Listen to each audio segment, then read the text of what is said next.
Up, guys? I guess this is the thing now. I guess I'm going to be doing this show at 8 a.m. every morning, or almost every morning. Casey, I don't know how in the heck you put your comments up before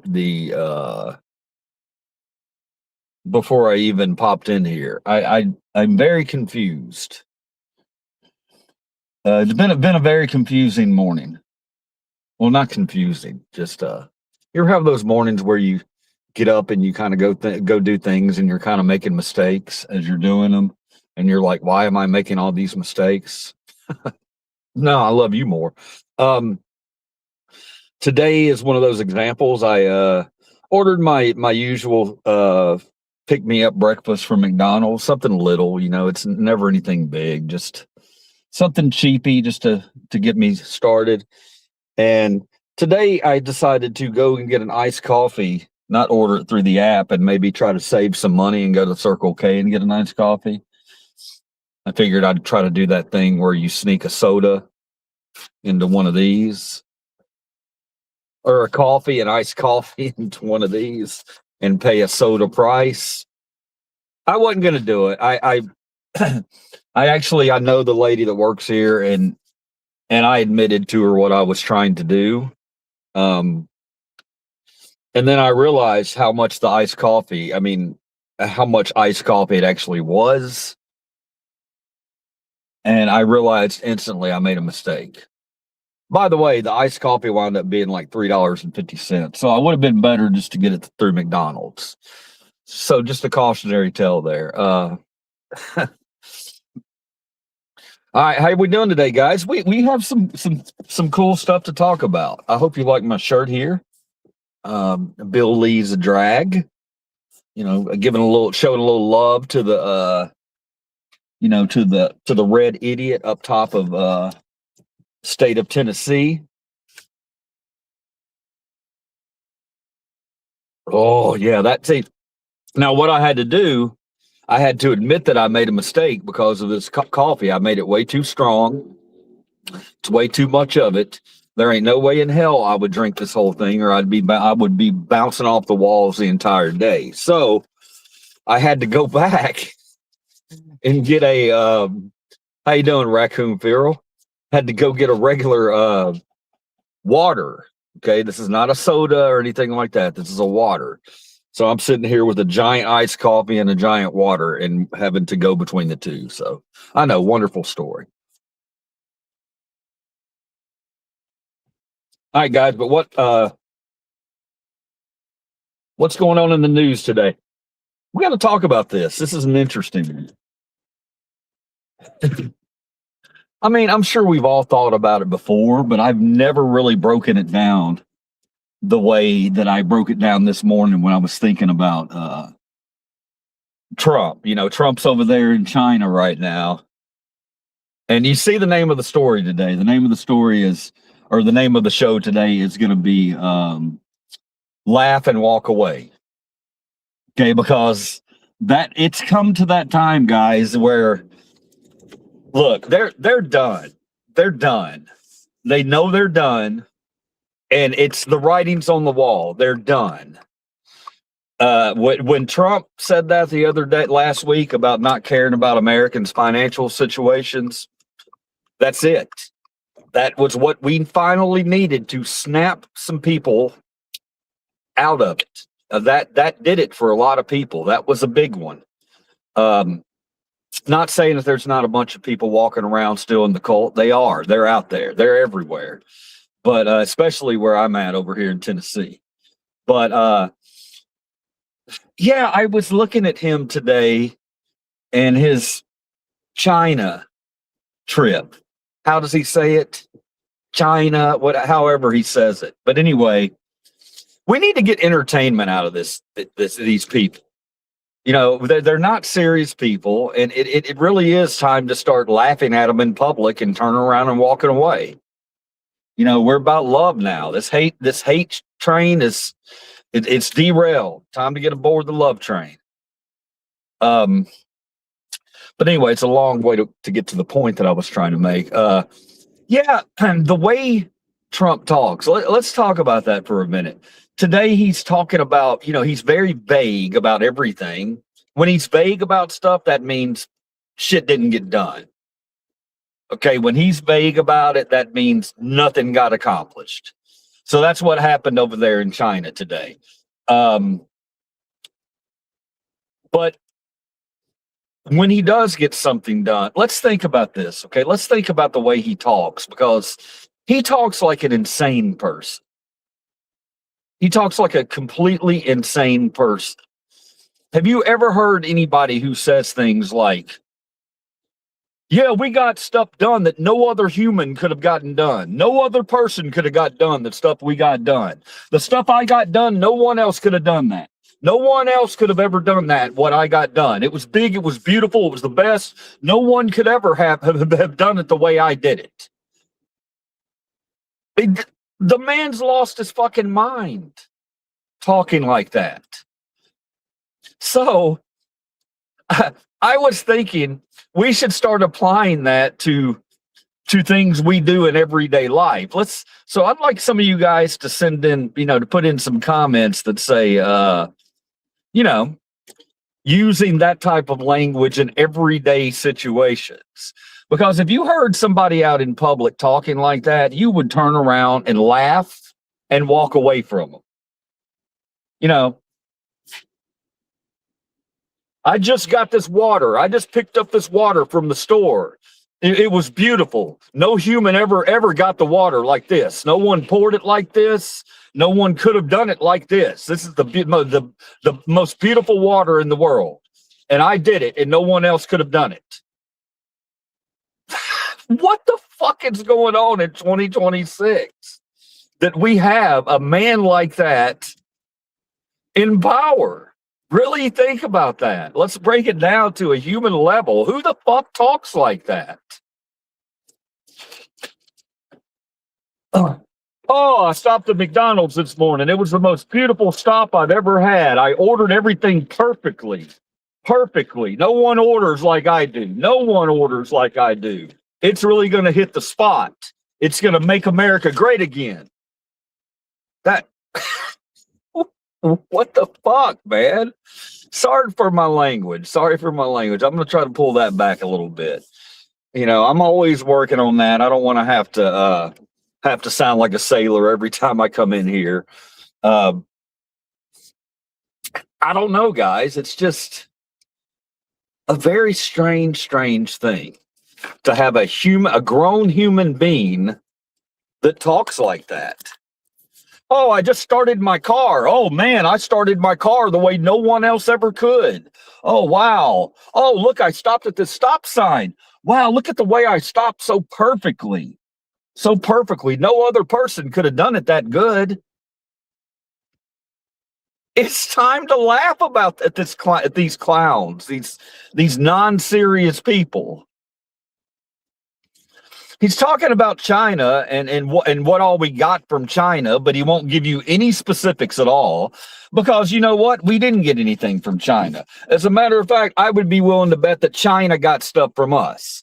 I would be willing to bet that China now they have permission to buy up more of our land, which they've been doing. And if you don't think old Crooked Donnie and the billionaires up top would sell this country piece by piece to China, then you need to wake up fast.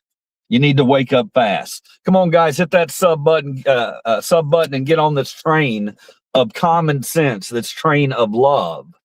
Because, it's time to laugh at these people and just walk away. We don't give them a platform. We don't give them a platform because they're getting ready to lose their platform. That much is pretty clear. This not only is this election going to be a landslide, even with even with the redistricting gerrymander. They can do that all they want to. All it doesn't matter, man. These guys, the writing is on the wall. Americans are turning away from this guy. I have people daily who come in here, and tell me, you know what? I'm a Trump voter and I ain't voting for his ass. It's too much. It's happening all around us. And it's a glorious day in the US of A. Oh, this is this coffee's so good, or this water's so good. And I made it that way. I made it better than anyone has ever made it. No one could have made the water the way I made this water. This water's fantastic. I am so glad that I made it. The writer.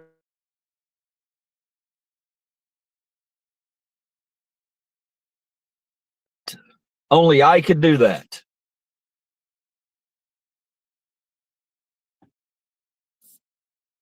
All right, I'll be right back, guys. I got to go drop off some breakfast, hang out, because we're going to go do something today.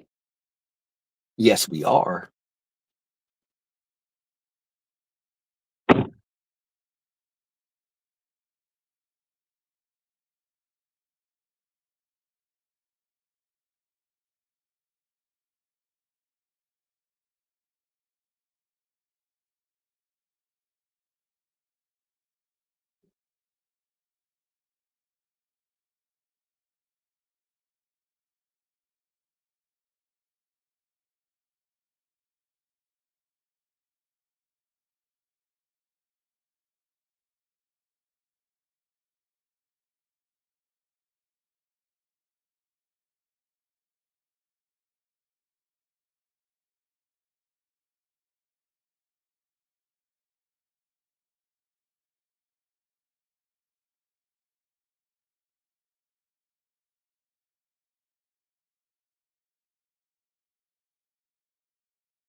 All right, I'm back. I'm back. Back in the New York groove. My mom told me she helped build the Panama Canal, but she was born in like 49, LOL. You defend a man who wanted to install outward facing cameras under the dressing tables in a teen beauty pageant. Chris Hansen. Step over here. Single file lewd. Trump is the biblical antichrist. Guys, I just went inside and I'm not going to lie to you. My dogs came up to me and I pet my dogs greater than any humans ever pet their dog before. It's really amazing how well I pet that dog. No other person could have pet my dog the way I pet my dog this morning, especially Biden.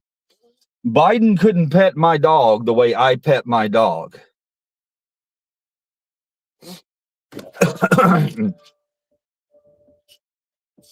Sir, you look like a man who has seen stuff. That sounds like an underhanded compliment, and that's okay. I'll take a compliment any way I can get it, even if it is underhanded. Maybe I'm wrong. Maybe you were being nice there, man. Before I go to the zoo, I need to put on some damn deodorant or something. I'm smelling a little funk. No, I'm just kidding. Did I say we were going to the zoo? We're not going to the zoo, not right now, anyway. Um,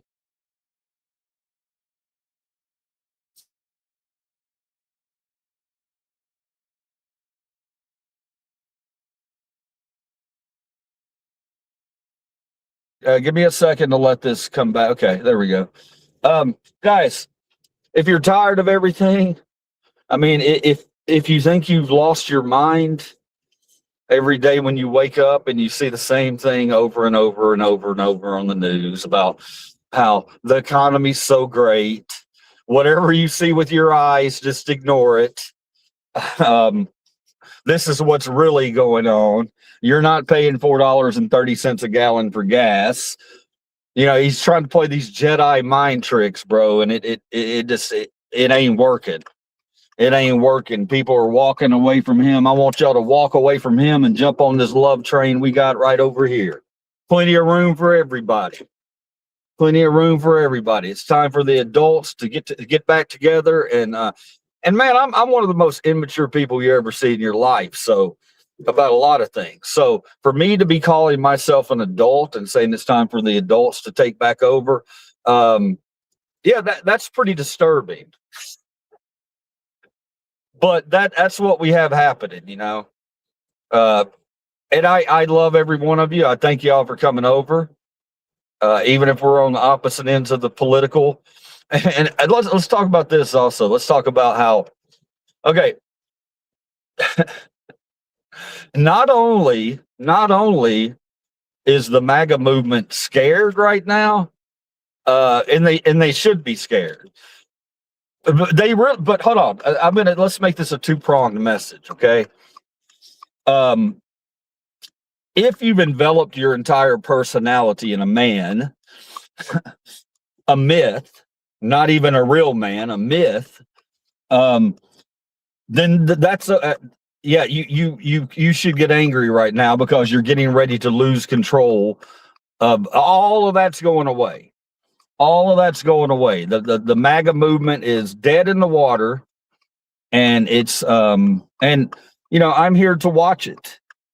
Now, if you voted, if you held your nose and you voted for Trump because you're not a hateful person, and maybe everybody has their reasons. You know, maybe you're a old school conservative who wanted to give the old man one more chance. I want you over here. I ain't mad at you. Now, so you don't need to be mad that this movement's coming to an end. What you need to do is be excited that this movement's coming to an end, because the movement that's coming is getting ready to change the entire country. Believe you me, you have to read between the lines to understand what scares the hell out of red hats. And what right now scares the hell out of red hats is, you heard it yesterday from Speaker of the House, Mike Pinocchio Johnson, who wants to be a real boy. Yeah, you heard him say it out loud yesterday. He's talking about all the mandamis popping up all over the country. You're damn right, the mandamis are popping up all over the country, and the mandamis aren't scary. There ain't nothing scary about it.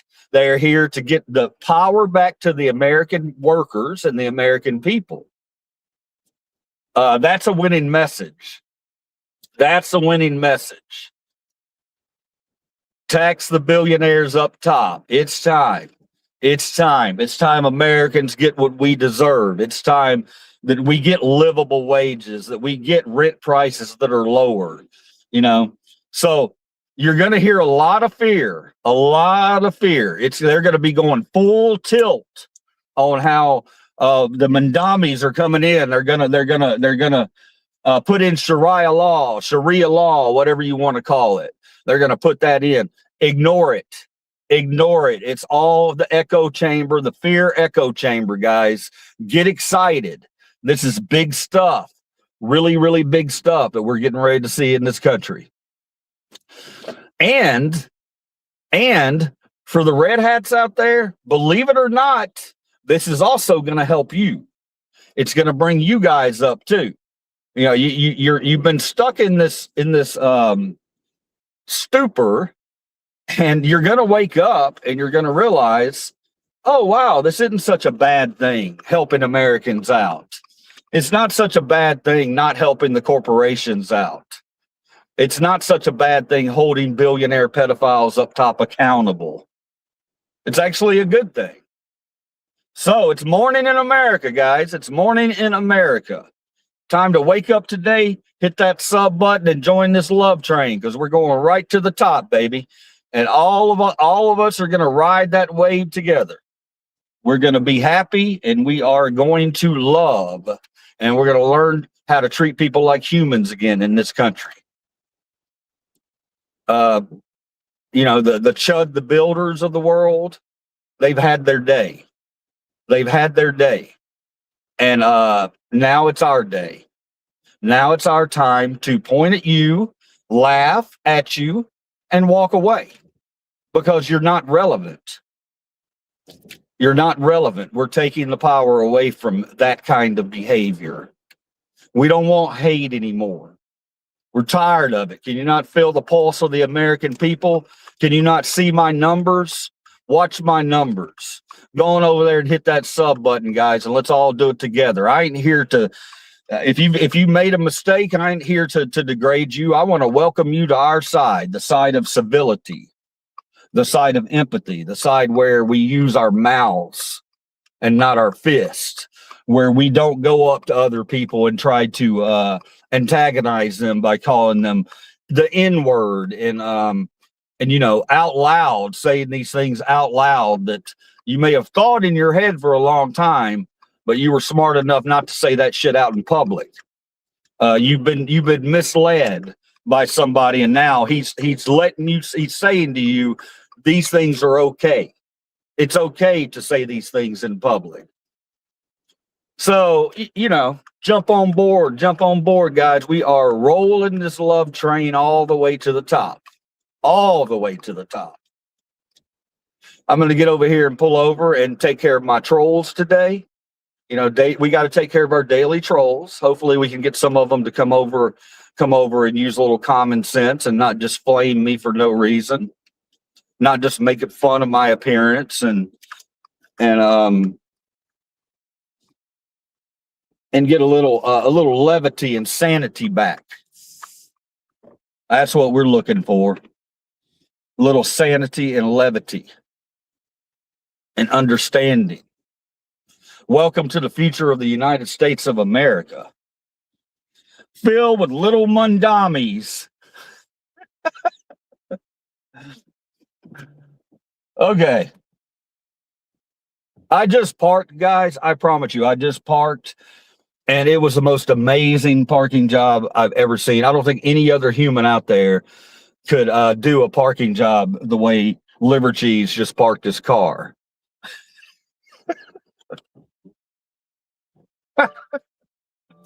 Oh, let's have fun with these people. Let's have fun with them. All right, let's read some of these comments. This is a Trump support group. Paying taxes to demons and terrorists. Eating FDA-approved poison. Oh, look, another episode of USA not dealing with the baby-eating pedophilic government. Yup. Help. Have to remove people spitting facts. I get it. Okay.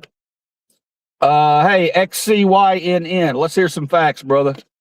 Give me some facts. Give me some facts. Let's hear your facts. Let's hear it, man.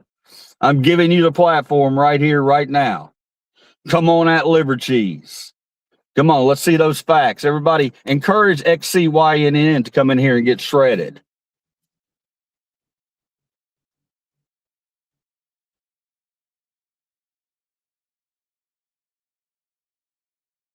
But your old ass is past. That's why we take it to the streets, because the time for peace is past tense. I have to say it's unprofessional how Trump speaks. Look at Not Sure coming in here. Good stuff, man. I thought we were going to be, I thought we weren't going to be mocking people. I'm not going to mock people unless you come in with some racial shit or fake numbers. But I want you to show me these real facts that I'm missing.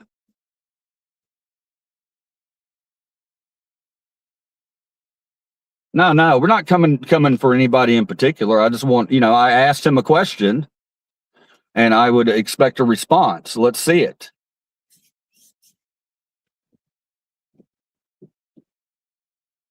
Oh, is it authentic? Is it authentic? So Kit, you think it's authentic to everything you say that it's the greatest that's ever been done? Oh, no other people have ever been able to do these things. You think that's a normal thing for somebody to say 24 hours a day? It's the best. It's the most beautiful. I don't consider that normal behavior. And you're ruled by the divide and conquer tactics. No, I'm not, brother. No, I'm not. I'm right on board. I understand why we have these divide and conquer tactics. It's the billionaires up top. It's not red versus blue. It's a 1% versus you. I didn't come in here to attack anybody. But I'm sure I'm going to be attacked quite often. Let's see.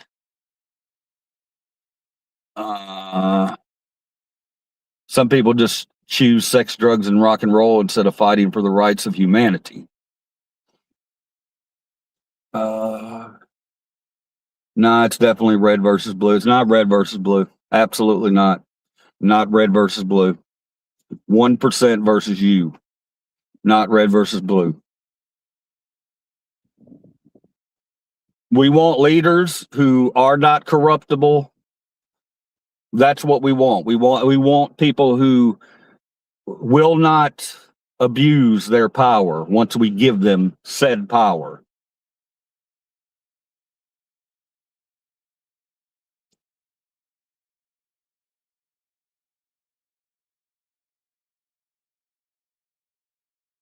Trump is definitely suffering some form of dementia. He is being controlled this run. I mean, I don't know all that. I'm not going to say that, I'm not going to come in here and say that I don't know. I haven't really seen a huge change in his behavior. I've seen him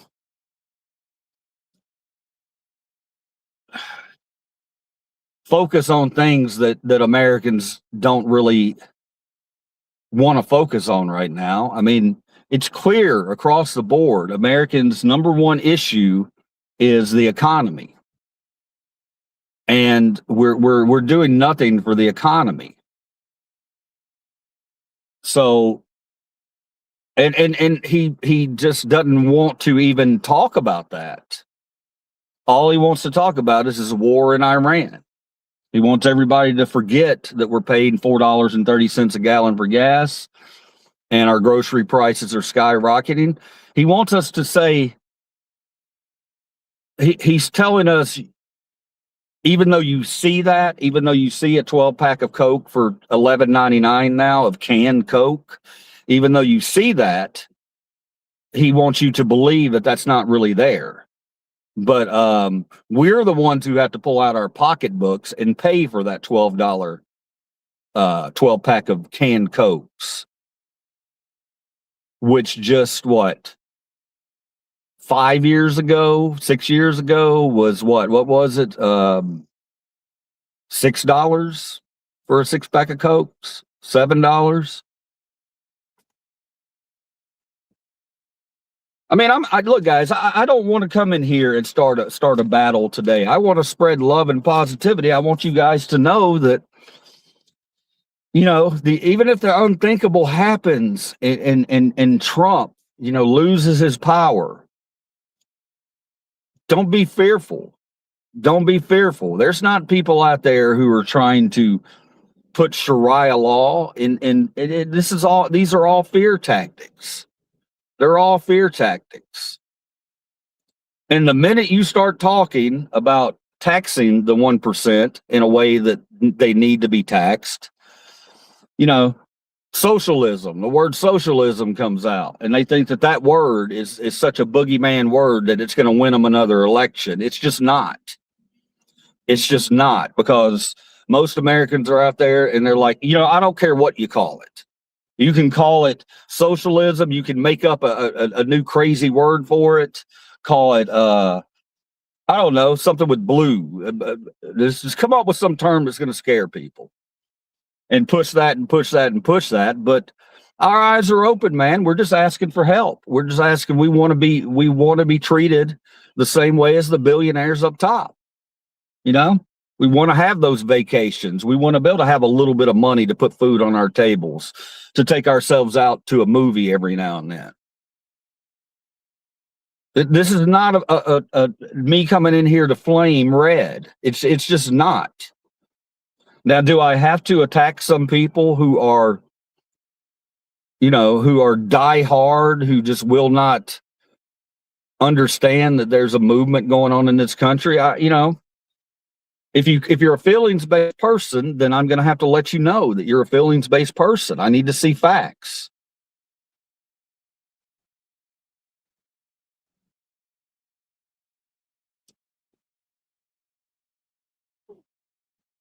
All right, now let's get some positivity going, man. It's going to be a lovely weekend this weekend. I hope that you guys are heading into the weekend with positive attitudes. Okay, let's focus on positive things. When we have the world crashing around us, we have to get together as humanity, as humans, and embrace each other and let each other know, I know you're struggling, I'm struggling too.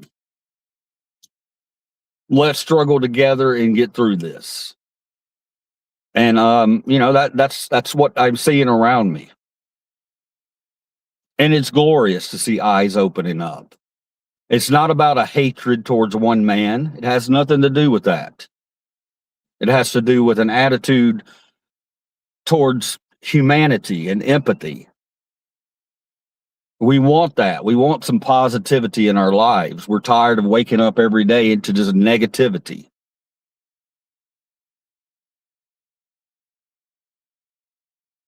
That is your problem, buddy. You want to be positive instead of honest. Nitty, I understand what you're saying, man. I understand exactly what you're saying. A lot of people are like, no, we got to fight. We got to get out on the streets. We got to, if we have to do that, we have to do that. But I'm here to tell you, I don't think we have to do that, because I think a lot of those people who voted that way are now opening their eyes and saying, you know what? This guy over here is speaking some sense. So let's go ahead and give that a go for once. Let's use a little common sense here. I don't think it's going to have to be this big brawl in the streets like some people seem to want. I don't want that. Hell no, I don't want that. I don't want to see Americans drawing arms against each other, fighting each other over billionaires. I just don't want that to happen. So I gotta reach across. I gotta reach across. These aren't all bad people. They're not. I tell you every day, judge people individually. And that's why we continue to talk, because if we don't talk, we're just always going to think the other side's the enemy. When the enemy's right up there. It's right up there, guys. You don't have to raise fists or pull out weapons or do anything like that against your fellow Americans, because those are your brothers and sisters. Those are your brothers and sisters. Let's talk about Kevin O'Leary. Let's talk about this clown. This guy's not even from the States. Yet he goes on these news platforms every day, pushing his billionaire bullshit AI data centers. He's trying to make himself look like a good guy, but he's not a good guy. He's a billionaire, and everybody that surrounds him on the panel always tear him down because they understand that's the enemy. That's the enemy. People like Kevin O'Leary, who want to go out there and put up his giant AI centers that nobody asked for. Nobody asked for these things.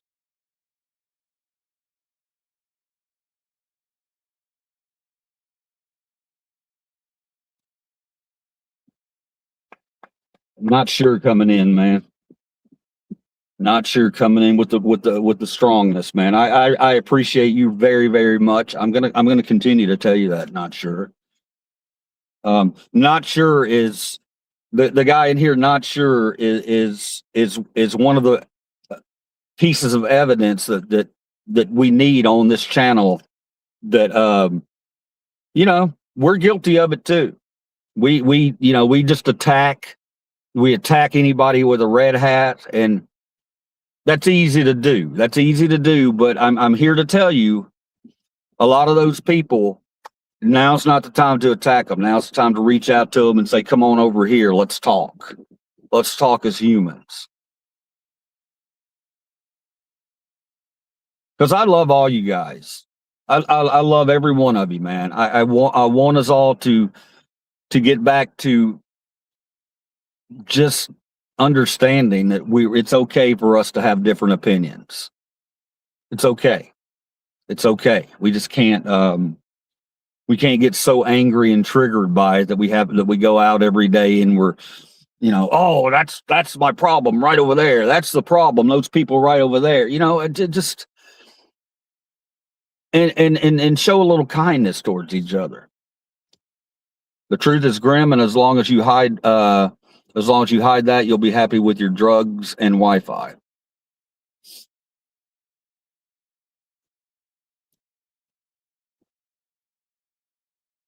You're talking about bread and circuses. Yeah, I know what you're talking about, from 1984. You got the idea, man. You got the idea. It's all distraction. It's all distraction to keep us bickering so that they can continue to charge us extra fees. What's this fee? Oh, I don't know. I want to call and complain. Let me call and complain. I get on the phone. I'm on hold for 30 minutes trying to figure out what this extra fee is that my phone company or whoever's trying to charge me. So what happens? I don't have time for this. I could sit here. I need my voice heard to let these people know that they're not going to get away with these extra fees, which they just want to throw on us. Yet they make it so difficult for me to voice my opinion. So here I am. I've got a job to get to so I can put food on my table, but I feel like I need to stay on this phone to complain. You know what I mean? And then that's taking an hour away from your day. So you got to hang up and you're just more frustrated. You go out and you say, well, I guess I got to pay it. That's the kind of things I'm talking about, how it's set up against the American consumer, against us as hardworking Americans. Every one of you go out. I don't question what any of you do. Okay. I really don't care what any of you do. If you're getting out there and you're trying to survive with your family, then for your family, then I'm happy for you if you're able to do that. But I'm here to tell you there's a better way. There's a better way. You deserve it. You deserve it, guys. You all deserve it. You deserve to have more than 2 weeks of vacation a year. You deserve these things. You've gone out there. These people. Imagine being a worker, a blue collar worker. You work your entire life. You're promised the American dream, and all you've done is you've gone out there and you've kept your nose clean, and you just tried to take care of your family. You try to do right, and you go out and you do and you do and you do, and they squeeze and they squeeze and they squeeze. So imagine living your entire life doing that, and you're not able to reach those goals, those dreams that you had. You're not crazy, man. It's not because of lack of effort. It's not any of that. It's because the people up top are taking in 85% of all new earned income in this country. And there's only so much of that pie. You're going to have people tell you, well, you can just have more pie. There's enough pie out there for everybody. Well, there is enough pie for everybody, but there's not when the top 1% are taking 84% of it. And we're stuck with that 16% that we got to divide up. It's just time. It's just time to stop living like that. I'm here to spread the good news with you guys.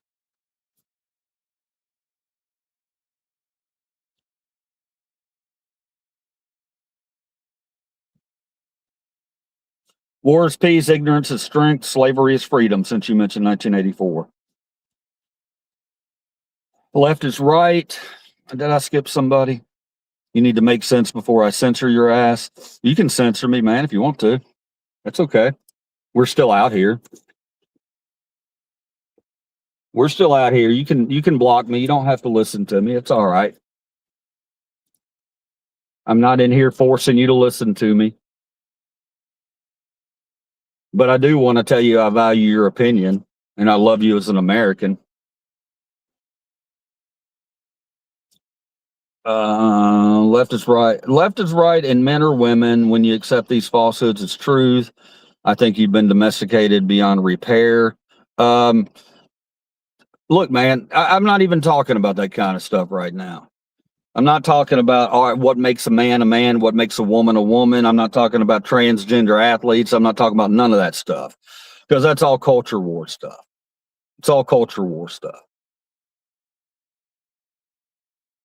I want to talk about things that affect you, and maybe some of those things have affected you. I haven't seen any of it in my area, and just the fact that you think that all Democrats and or all blue think that way, that that's ludicrous. That's ludicrous. And it's not true. It's not true at all.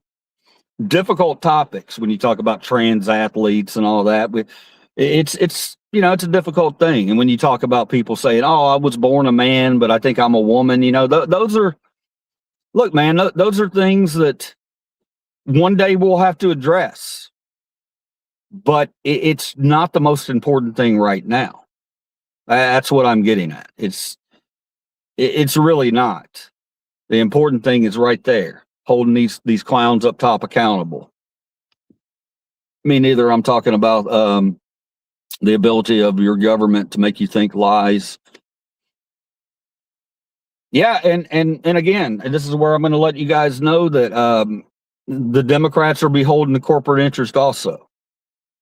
I'm not in here telling you vote blue straight down the line and your life's going to be better. No, I'm here to ask you to join this movement with me and demand more from our elected officials. We elect those guys. We elect them. They need to represent the American people, all the American people. And so we've gotten away from,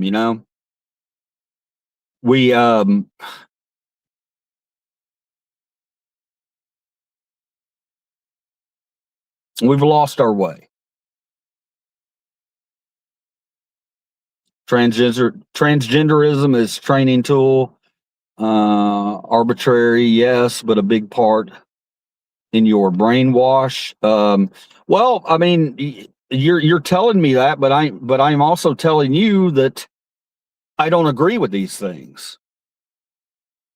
The transgender athlete, I'm not a fan of that. It's something maybe one day we can let them have their own little league or whatever, their own little, if it ever gets that big,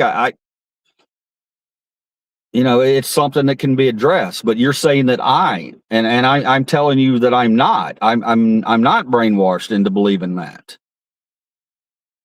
You're lumping me into a basket.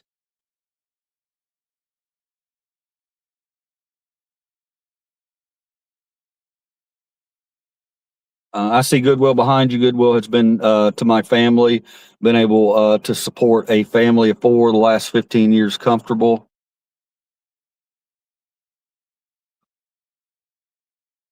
You're a reseller? Not sure. Not sure. You're a reseller? Because that'd be very interesting because I'm a reseller.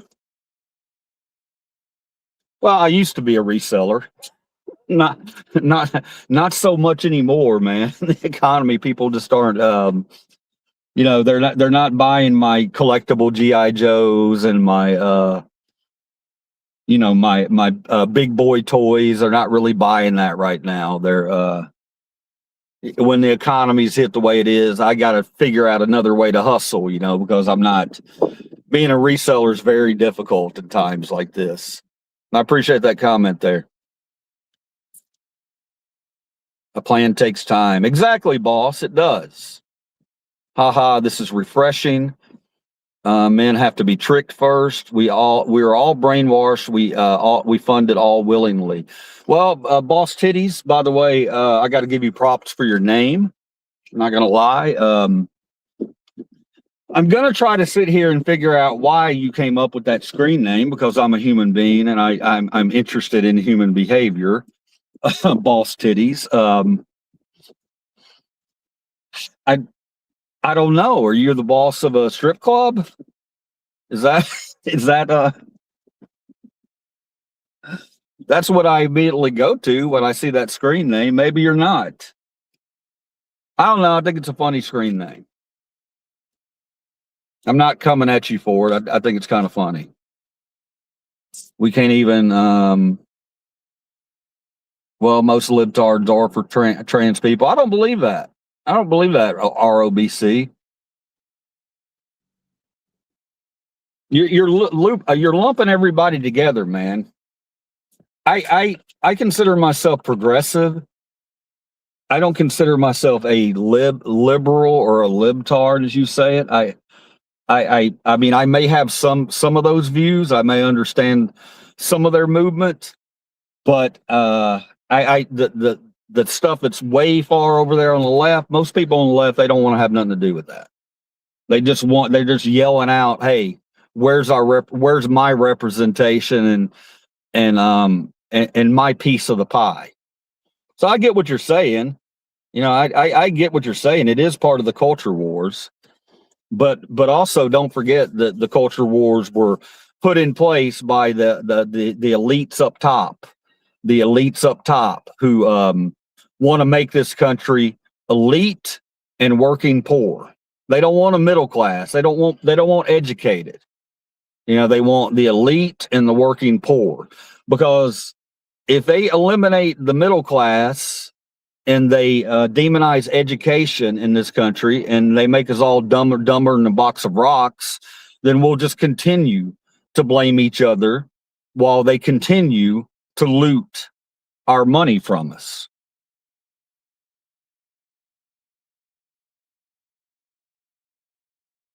Yes, you got it, boss titties.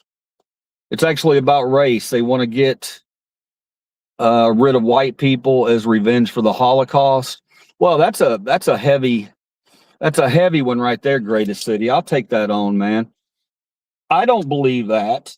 I don't believe that, because that's just assuming that in order for you to say something like that, then you're assuming that one group thinks the entire group of white people are just terrible humans. I don't think that that's the case. I don't. I'll come in here and you guys will, call me a race hater or call me a traitor to my race, and that hurts. That hurts my heart, because it's just not the case. I'm proud of white people. I think white people have done a lot of great things in this country. You can be proud of white people. You can be proud of your race and still understand that, we've made mistakes in the past, but those things are in the past. We're moving forward. There is no guilt. I didn't know those people. The people who, the people who were out there holding blacks down, that's not liberties. Were there maybe some people in my family who might have been a part of it? I don't know, man. I mean, I can go back and try to figure it out for you, but it doesn't matter, because I'm not like that. I'm moving forward. You know what I mean? And it hurts. It hurts to just hear me saying things that I'm seeing, and you attack me and just tell me that I just hate white people. No, we talked about it yesterday. White people have done great shit. White people have done bad shit. Black people have done great shit. Black people have done bad shit. Brown people have done great shit. Brown people have done bad shit. We can't sit here and just look in the past and continue to move forward and talk about how, oh, well, you did this and you did that. No, I didn't. I absolutely didn't. I'm moving forward. So we're trying to get away from this race is the enemy. This person's the enemy. That's defeatism. It's not how we're supposed to live. Thank you for the comment, Greatest City. It's not about class, it's race. Easy to fix World War III or install the purge like the movie so we can do anything for 24 hours. Well, that's not a solution there, Hyper 2 Gaming. Otto, there are no trans people. It is impossible to transition. These are cultists sacrificing body parts and fertility to gender, lowering the age of consent and applying thought control. Culture wars are being incited by foreign owners of American media, Rupert Murdoch, Elon Musk. I'm not going to disagree with that. They're part of the ones up top. Now, when we talk about the ones up top who aren't paying their fair share, everybody automatically thinks I'm coming after conservatives because you think that a lot of the billionaires are conservative. A lot of the billionaires are blue too. And so, we're not in here attacking one side. We're in here attacking one group of greedy individuals.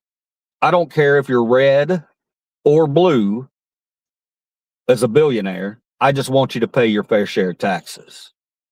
It's not an attack on you and what in your belief system. It's just not. It's just fair play.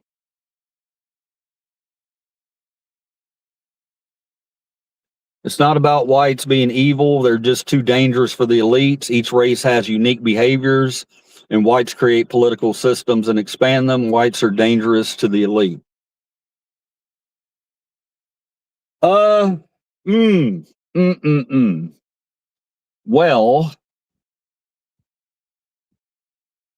I really think all Americans are dangerous to the elite. I think anybody who's tired of living on their knees is dangerous to the elite. And I think the more people that we have, white, black, brown, purple, yellow, the more power we have over the elites. Put those weapons down that you're drawing against fellow Americans. Put them down. We got to turn that volume down, man. It's getting scary out there. You got people out there calling people the N-word just to get clicks. And then you have karma coming in and taking care of that situation. Bad stuff, man. Bad stuff. All that stuff with that guy, that Chud, that's just nonsense, man. It's nonsense. You're being a warrior for the billionaires. And now you're going to sit in a prison cell for a while because you filled your head up with that nonsense and you made your channel about negativity instead of positivity. And, karma, sometimes it takes a long time. Sometimes it just takes a little bit of time. You can be an idiot. You're an average American and you're a brainwashed moron. Thank you there for that, HG. I appreciate that. I appreciate how my honest talk is triggering you right now. Culture is just the lie you're born into. Your parents train you the lies. Boss titties, that's good stuff right there. I'm not gonna lie, man. Every time I say your name, I'm getting a little chuckle. That's the immature part of liver cheese. But I like to find humor and stuff. Hey, brother, I have a question. Mr. Truffles, ask away. Does pineapple belong to pizzas? I've been asked this before. You're bringing me the tough questions on a Friday morning. Too early to be asking me if those kind of thought-provoking questions. Pineapple on pizza, I think it's an individual decision. I try to look back on my life and remember if there was a time that I had pineapple on pizza. And I think surely there is, but now that I really think about it, I don't know that I've tried it. So if I haven't tried it and can't remember what it tastes like, then I can't give you an informed opinion. So I'm going to pass that question on to the next person until I try the pineapple pizza. Proud but compassionate to others. That's awesome, not sure. I think the same thing about you, man. I think the same thing about you, brother. Keep talking. I'm about to calm, C-O-M. Are you doing some gross stuff in here, man? It's too early for that. Keep talking. I'm about to COM. I thought it said corn, but we can't even get past color because color explains racism. We're going to get past it, man. If you haven't already, you could read The Protocols of the Earned Elders of Zion, fiction like 1984. Haven't read that. The elites view race as real, so you can't think your way out of it. They're just a bunch of crybabies on the internet that think somebody gives a shit about their race or sexuality. All you need to go get a life. I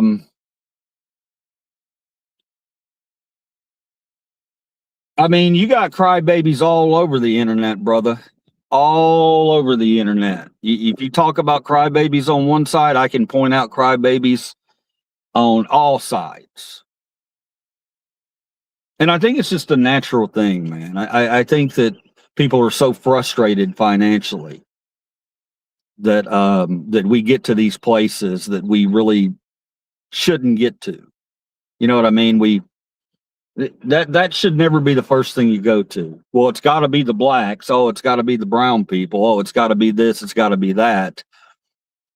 Turn on that thinking a little bit, and let's really focus. Was it the brown person that gave you the extra $50 fee? All of a sudden, you got on your phone bill. That's some random nonsense word that they've made up because they just want more money from you. I don't think that was the brown people that did that. I don't think that was the black people that did that. Hell, I don't even think it's the white people that did that. It's the billionaires that did that. And I don't care what color the billionaires are. And I don't care what the giant corporations are not people. They're not people, so I'm not going to treat them as such. When the giant corporations start treating us like people, then maybe we can give them some kindness in return. Billionaires employ people blue or red. Yeah, they do. But you know what? If they lost all their power tomorrow, guess what? Other people would be employed. That's what I don't understand. Everybody's like the BBLs, the billionaire ball lickers that come in here. You always talk about billionaires like they're this unicorn that has to be protected. No, other people will take up the mantle. Other people will create their own companies. Other people will thrive, but they'll also be human and make sure that their workers have livable wages. So I mean, you can talk about them like they're a golden unicorn, but they're just greedy old men is what they are at the end of the day. Greedy ass old men. It ain't about race. It ain't about none of that. It's about greed. Greed has practically destroyed the country. That's the enemy at the end of the day. Hell, I don't even have to tell you billionaires are the enemy. I can tell you greed is the enemy. Because they find ways to get out of paying their taxes. They have loopholes. Once you get to a certain point in your life, your taxes are going to go down. You're not going to be paying nearly as much taxes because you have lawyers and such to help you out in those situations.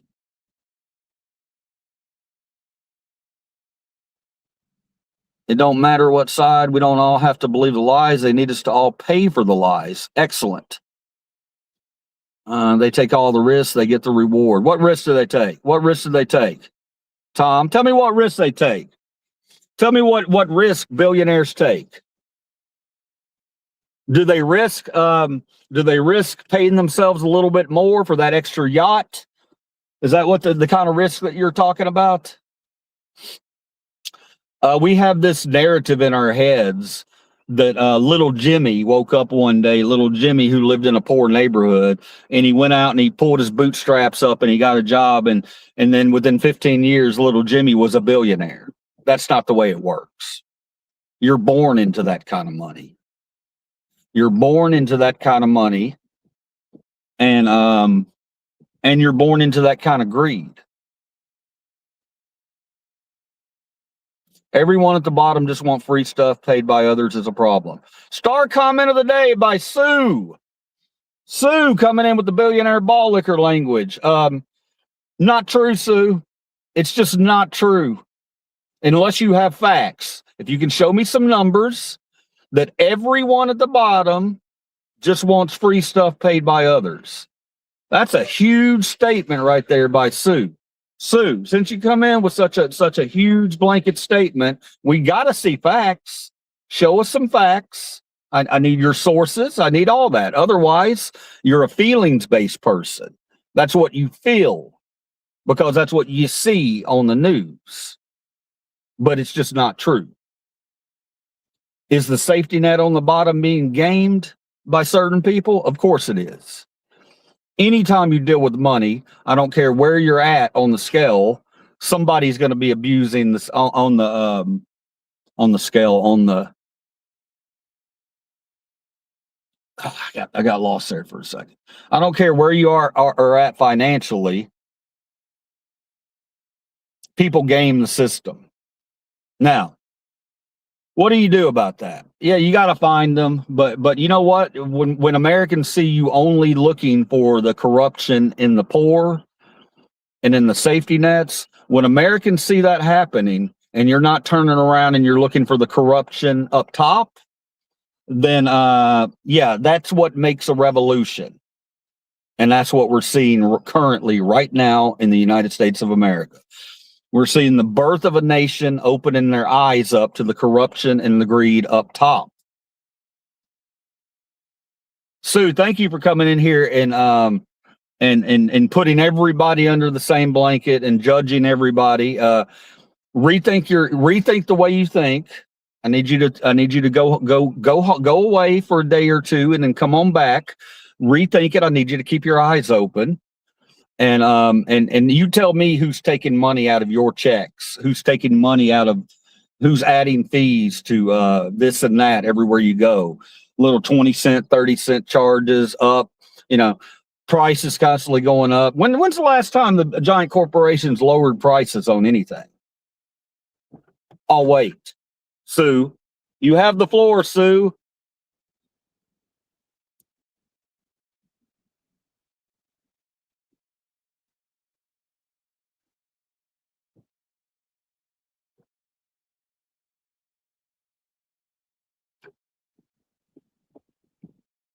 And Sue, this is not to embarrass you. It's not to embarrass you. It's just when you bring a statement like that, we want to see numbers. We want to see your proof. I mean, I could walk in here right now and tell you, hey guys, you're not going to believe this. The sky right behind me, right behind the camera right now, just turned, it just turned, what's a weird color? Hunter green. That's not a weird color, but it would be weird if the sky just turned hunter green out of nowhere. And I come in here and say, the problem is the sky right behind me is hunter green. And everybody's like, oh, really? Turn the camera around. Show me. And then I don't turn the camera around. How does that make any sense at all? If I came in here and told you, look, the sky's hunter green, then I'm going to turn the camera around and show you and prove it.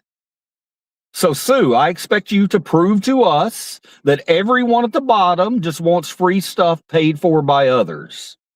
That's what we're dealing with right now. Sue Burrell has the floor. Please do tell us. Now, I'm going to scroll down. I'm sure I have 100,000 comments. I'm going to try to find Sue. I'm going to have to skip you guys to find Sue's answer.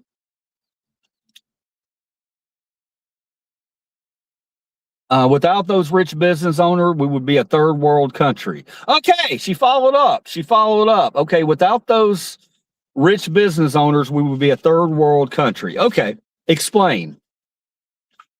Explain how without billionaires, we would be a third world country. I'll wait. Because I never said business owners, Sue. Don't be coming in here and putting words into Liver Cheese's mouth. You ain't going to get away with that in here. You might get away with that on another stream, but you ain't getting away with it here. I'm going to hold your feet to the fire and I'm going to hold you accountable. I'd never said business owners. You said without those rich business owners, we would be a third world country. I had never even said rich. I said billionaires. Billionaires. So I'm going to allow you to respond because you put words into my mouth. Now I'm going to let you correct that.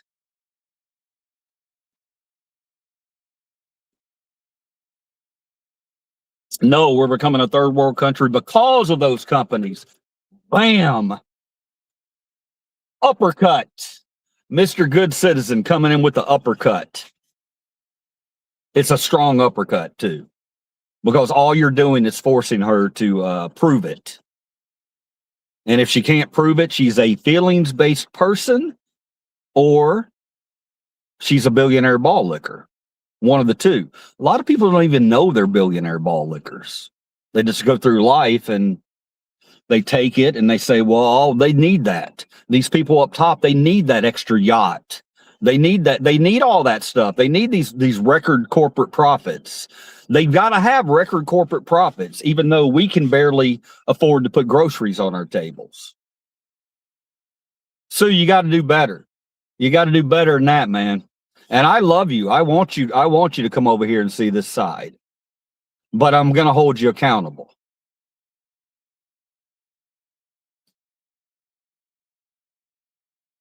I'm conservative and the rich have been bad patriots. Ham and pineapple is the best cold pizza. Look at Boss coming in. Ham and pineapple, cold pizza. Talk about pizza for a minute. Let's break up the monotony and talk about pizza. Cold pizza is great, isn't it? However, some types of pizza aren't great cold. I love thin crust pizza. I love it. You got to eat a lot of it to get full, but it's just, I don't know. I like the mouthfeel of thin crust pizza. But I'm also very aware that if you bring home a large thin crust pizza and you're expecting leftovers the next day, it's not nearly as good cold. Thin crust pizza cold, it's just not that good. So if you're a thin crust guy and you want that cold pizza, I mean, you can hack it down. I mean, you can force it down, but it's just not that great. You have to have your oven ready. You know, to reheat thin crust pizza correctly, you're going to have to put it in the oven. You know, 5-10 minutes should do you. All right, what were we talking about? If you like humor, watching the last season of USA is dark. Satire, it's top notch. Nifty, don't be such a negative Nancy today, man. We're gonna get through it. I promise you. I promise you. I know you don't believe me. I know you don't, man, but I got faith. We're gonna get through it together. Poor versus rich. Thanks, Obama. Thanks, Obama. What the fuck, man? You're so close, Tom. You're so close. Poor versus rich. Thanks, Obama. I love the beginning of your message, but then at the end, you're like, thanks, Obama. Why do you think Obama started poor versus rich? That's a new one on me. I haven't heard people level that claim yet. So I'm a little surprised by that one. I met Cowboy Carl, but this is the first time seeing you speak directly. Wait a minute. So you found you found Liver Cheese's channel on that one day when I decided to do a random Cowboy Carl video, and you were probably like, "What in the heck is this?" And now you're our channel's crazy like that, man. I have a creative mind. Some people think it's not creative. They just think it's goofy. But if you sit through one of our live streams, especially specifically at night, generally, We're going to have shenanigans like that where a puppet might make an appearance, and I fully expect all my subs to treat that puppet like it is a different person, that it is not liver cheese, because, make believe's fun. Sometimes we need to check out and have these stupid little conversations with each other that might make each other chuckle. Cowboy Carl will be back. He'll be back. I didn't practice Cowboy Carl. That was just a random thing. Cowboy Carl needs to, I need to, I need to workshop him a little bit. He might change a little bit. Like The Simpsons. You remember the first time you saw The Simpsons? They looked completely different. They looked very odd. It's like Cowboy Carl. Maybe he has a little growth. I got a lot of other puppets too. You never know who's going to appear. We talk about dogs. We talk about music. We talk about love. It's not always just so serious. All right. We unwind at night. We come in here in the day and we talk about the business and we talk about the news, what's going on, and we try to pump each other up and get each other ready for the day. And at night, we wind down. We have a little bit of a good time. We talk about what we did for the day.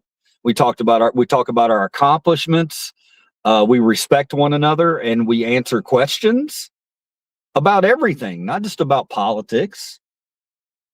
Taking social media back and making it social again. How about that? All right, I'm already past it. 100. I'm making a meat helmet. You apparently are frustrated. What about the yellow people? Yellow people are welcome. Yellow, brown, red, all of them.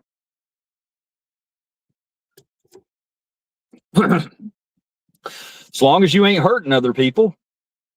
I don't care if you're magenta. I don't care if you're burnt umber. I don't care about any of that.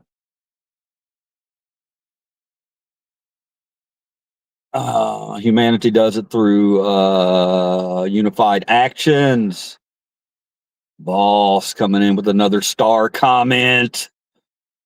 You're silly. I'd never claimed I wasn't silly, Vic. Never claimed that. The movement of truth is coming. Mr. Good Citizen. You got such a good screen name. Your screen name fits you to a T, brother. Mr. Good Citizen. I love it, man. You come in here with common sense comments, and I really appreciate you. It was the man. Unified. The blacks gave us soul food, enough said. Hell yeah. That's great stuff, man. That's great stuff.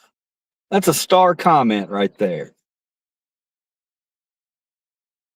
And we can have fun too, We get to the point where, we make fun of our differences. Because we do have differences. Different races, different cultures, we have differences. We might not enjoy all the differences. But if it's coming from a good place, you can always laugh at the differences. Nothing wrong with that. Humor is a good thing. Humor's a good thing. I could sit here and tell you, look, man, because I love black people, I love brown, I love anybody. But here in Memphis, Tennessee, if you go see a movie and that movie has a lot of black people in it, and especially if it's a comedy or a scary movie. If it's a comedy, be prepared, because you're going to go in and you're not going to hear half the jokes, because it's in Memphis anyway. I don't know how it is in other parts of the country, but in Memphis, a lot of black people, man, when they get into a movie, it is definitely a communal experience. You know what I mean? Everybody. When people laugh, they laugh. When people scream in a scary movie, you got a lot of black people around you, they're going to scream in scary movies. And it's funny. It's fun. That's something that doesn't have to be the scary thing. Well, why do they do that? And why do they react this way? And we don't react this way. It doesn't matter. It's funny. It's funny. I went and saw Bad Boys 2. I'll never forget it, over here in Raleigh. And I was like probably the only white guy in the theater. There might have been others. I wasn't looking, but I was in the back. I had to come in late, so I was sitting in the back, and I'll never forget it, man. These people were enjoying that movie so much they were jumping up out. I mean, there would be a joke, and you would see people literally falling out of their seats, like falling out of their seats, rolling, laughing, and I'd be sitting in the back like, yeah, that was funny. Now hush, there's another joke. We're missing another joke, but so, and that's not a negative thing. That's not a negative thing towards black people. It's just we're different. We're different in a lot of ways. I enjoyed the hell out of my time in that movie. It was fun. So again, let's just get away from the fear. At the end of the day, it's all about fear, and then and the billionaires up top wanting to run these constant ads and constant fear. Oh, it's going to be a world full of Mondamis. I'm not buying your fear, brother. I'm going to meet each of these people individually, and we're gonna change some things. I'm going to leave. I do want to talk to you guys for 1 second about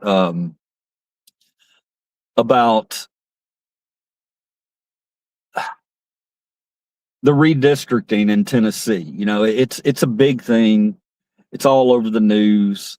Black people feel like they had their power taken away, and but I'm gonna put a positive spin on this, because we have a guy named Justin Pearson. He's a black guy. He scares a lot of people. He's got kind of an afro. It's not even a big afro. It's just an afro. I can't even tell you how many times a day I see him post something locally here in Memphis, and all the clowns come in and call him buckwheat, and think that's perfectly okay in 2026 to call a black man buckwheat. They think it's all right. That's disturbing behavior to me. But I'm going to tell you something. I think I told you that I'm really concerned that he's not going to have his chance, but I think he is going to have his chance. I think he's going to go out to the white suburbs, and he's going to turn some people. He's going to flip some people. That's what I think is going to happen. He's a common sense young man.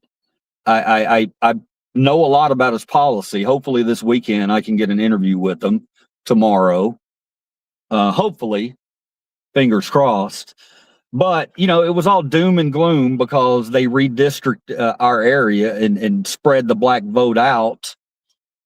And I know, Justin's probably got to be like, well, that makes my ride 10 times more difficult. But I think he's going to do it. I think he's going to reach out. I think he's going to go out to the areas who might only see 1 or 2 black people a day. He's going to go out to those areas, and he's going to reach out to those people, because even though there's a lot of racists out there, there's also a lot of people who they want to hear new ideas. They want to hear that, and they're open to that, regardless of if he has an afro or not. So I'm getting more excited about it, because I think that he can go out there and change the state of Tennessee. And that's exciting. So anyway, hopefully you have that enthusiasm too. I know it's not easy to have enthusiasm like that. Hopefully people with more morals and less greed. Exactly. That's all it's about. How did Nebraska burn down with no news coverage? 775 acres and 400K head of cattle gone. Strange it wasn't considered newsworthy. Wow, Andrew, that's a good question.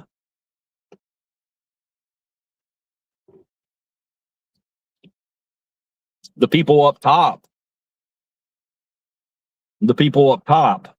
control the narrative. They control what you see and you don't see, which is why we get no news out of Iran anymore.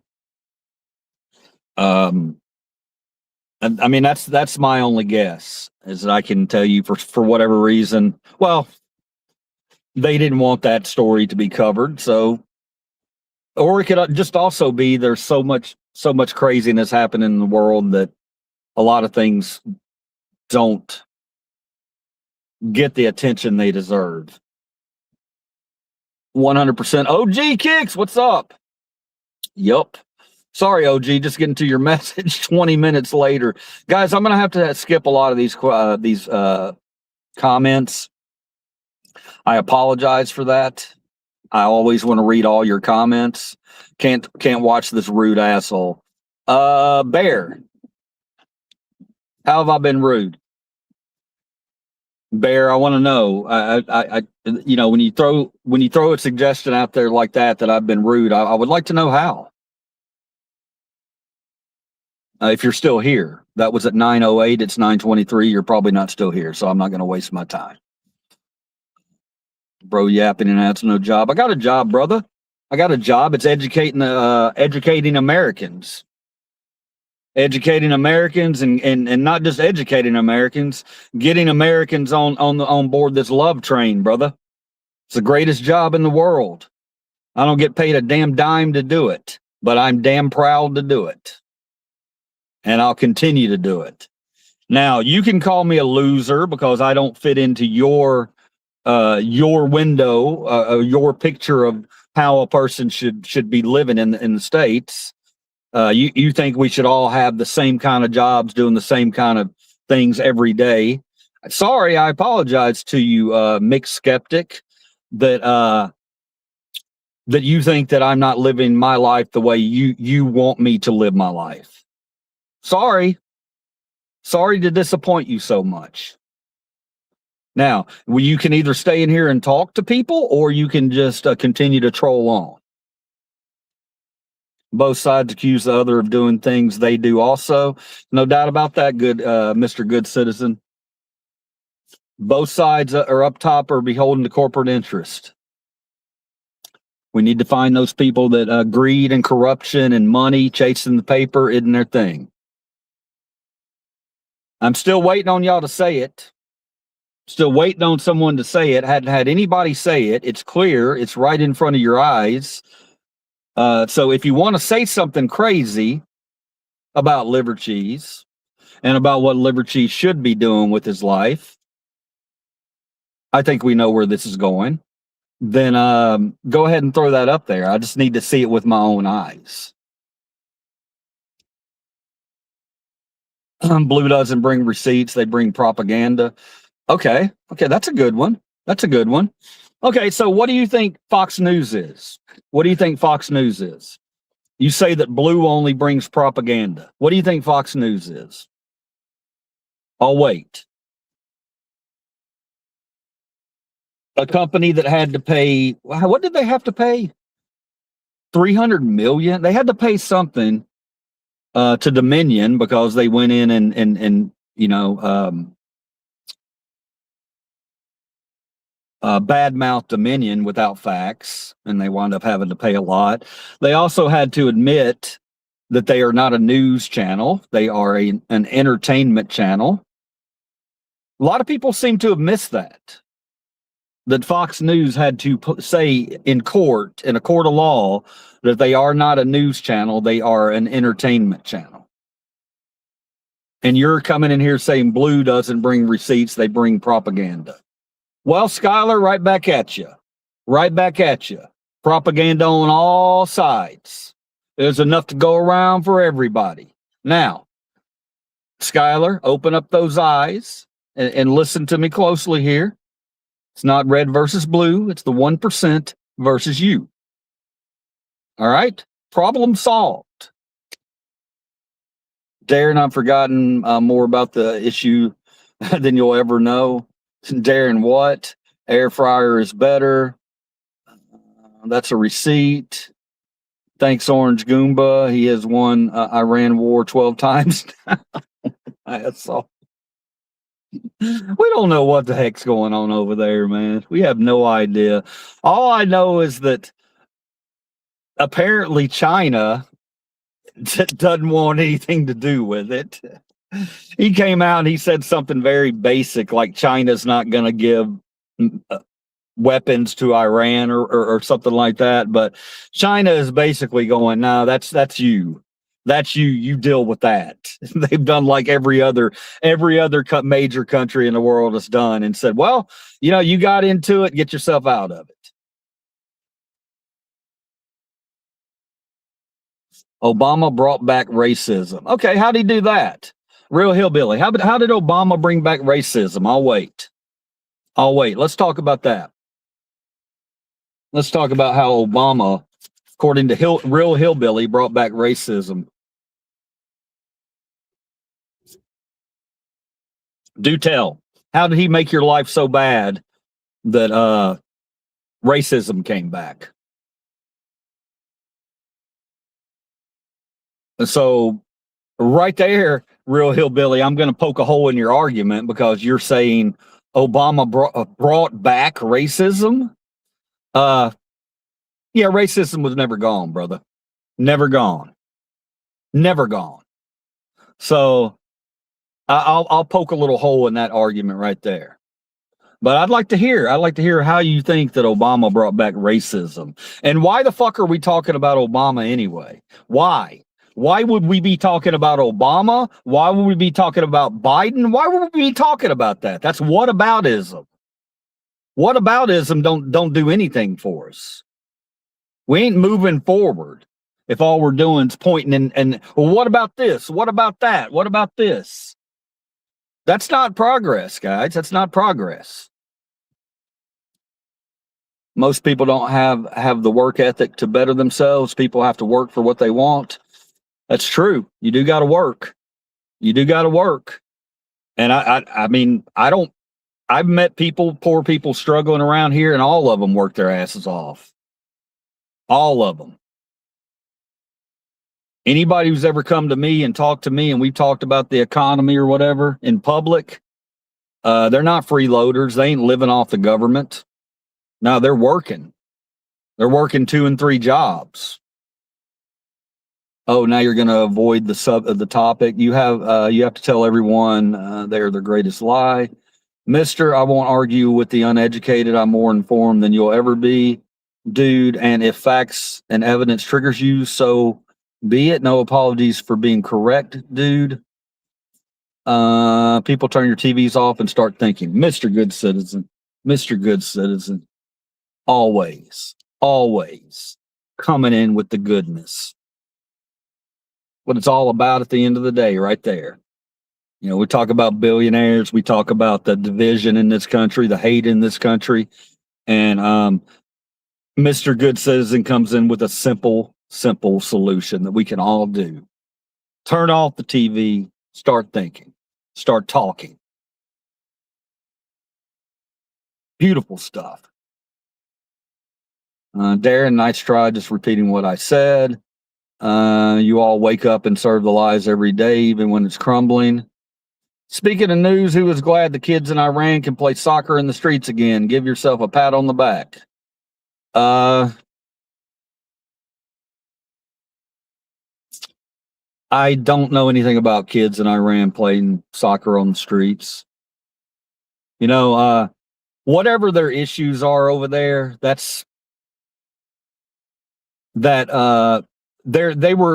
Iran has always really been close to overthrowing their government. They've always been really close to it. They love Western culture over there. They love it. And eventually they were going to overthrow that government. Now there's a lot of confused people over there. I would assume. Americans have no color. Mister, I'm the one dim that you don't want to fuck with, dude. Talk your bullshit to someone else. But do write another paragraph while telling me I'm the triggered one, LOL. What's kicking chicken? What's kicking chicken? What's kicking Johnny 94 Bravo 58? How you doing, man? Truth is the beginning of the new cycle. Boom. Boom, boom, boom, boom. Accountability. Accountability. Other countries are going to hold their politicians accountable. Imagine Denmark, stepping in and saying, from here on out, if you're a politician and you are caught spreading a falsehood, which would be a lie, you're banned from politics. Such a simple solution. And they're doing it. They're doing it. Denmark going to lead the revolution for the entire world, where we start to hold the greed and the corruption accountable. I love it. I hate both parties equally. You fund both parties, unfortunately. You choose this, funded by Force. We have Force. Ralphie May had a great bit about this. Ralphie May was awesome. Love Ralphie. Considering I'm an independent, I would say it is by choice. Mr. Good Citizen is one of the ones hurting the country by trying to say that both parties are the same when there's no compassion between the two. We always have to fix the mess. Darren, that's a good point. It's a good point. If you go back and you look at it, if you look at the different presidents throughout history, there's one side that always runs the deficit up, and there's one side that always comes in and fixes said deficit. Those are just facts. You can look them up. Question is, where's the money going to? Where's the taxpayer money going to? Is it going to ballrooms, or is it going to the American people? Is it going to our infrastructure, or is it going to the billionaires up top? It's a simple solution. There's a simple answer.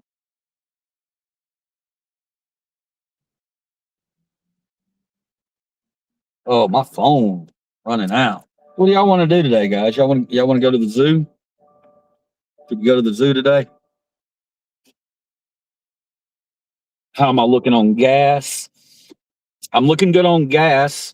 My phone is not charged very well, so if I go to the zoo, I might not be able to stream for very long. I don't know. What do y'all want to do? Y'all want to make a zoo trip? Both are corrupt. I somehow got under Darren's skin. Somehow. That's what it's all about. All right, I'm going to skip a lot of these, guys. I'm really sorry that I have to, but I have to. You monkey make me laugh. Mr. Gen X, I like your hat and your glorious chin blanket. I'm a bit jealous. Thank you, man. Thank you. It's funny, man. We have we're starting to see positivity in here in the mornings. In the mornings in here, I started doing the morning shows a couple of weeks ago, maybe week ago, couple of weeks. And you would see me in here getting beat up every day. And I would do a night stream where my subs would come in and they'd be like, bro, why do you go in there and do that? Well, I go in there and do that because it's a movement. We got to keep the numbers rolling up, and we got to keep the critical thinkers coming in. If that takes me getting bullied and harassed and thrown around left and right, then I'll do that. I'm a grown-ass man. It's fine. It's fine as long as people aren't threatening to slit my throat. That's when we have the issues. That's when I get really triggered, is when people talk violent. Sometimes I get triggered by other things to where I get sounding insane. But that's just emotion, guys. That's just emotion. I'm a peaceful person. All right. If I clown on you or something, don't think that I hate you as a person and I would ever come after you physically, because that would just never happen. It would never happen, brother. Never. I ain't raising my fist in anger to somebody else unless they're coming at me trying to hurt me.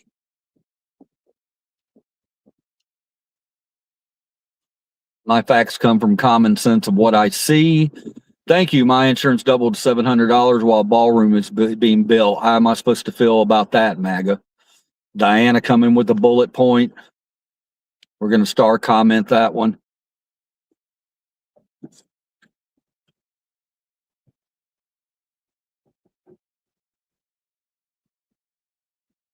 All right. What else we got? Truth and accountability will hopefully catch up with Trump before he completely destroys our country. Great comment. Thank you for that one, Adam. Appreciate you. I take shits for giggles. I don't. When I'm in there, it's serious. But speaking of that, man, I've been drinking this iced coffee. I might have to oh, why do we gotta be disgusting this early in the morning? I might have to go drop the kids off at the pool. George Carlin, R.I.P. Absolutely, Diana. Not only a great comedian, a great American. His eyes were wide open, weren't they? I love George. George lived his life the way he wanted to live his life, and he was unapologetically himself, and he was successful because of that. And he was absolutely a critical thinker. I miss George. I miss him. All right. You're destroying our country, your country, not Trump. Thank you. I don't know. You could be talking to me. I don't know. Trim that stash, bro. I'm not going to do it, Dustin. This is part of it. Someone's something is triggered. Combating cognitive dissonance is hard, Mr. Gen X. I'm a new viewer, but so far you've earned my subscription. Tinfoil hat wear. I appreciate you very, very much. I like your name. It implies that you like to go down those roads and discuss potential conspiracy theories. And I'm always on board with that, brother.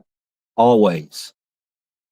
If it gets too ridiculous, I also have enough common sense to step back and go, yeah, that one's not really adding up.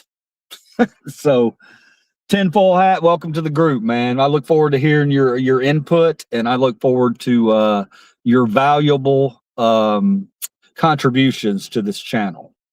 Thank you. Chud the Builder in trouble. Yeah, he's in trouble.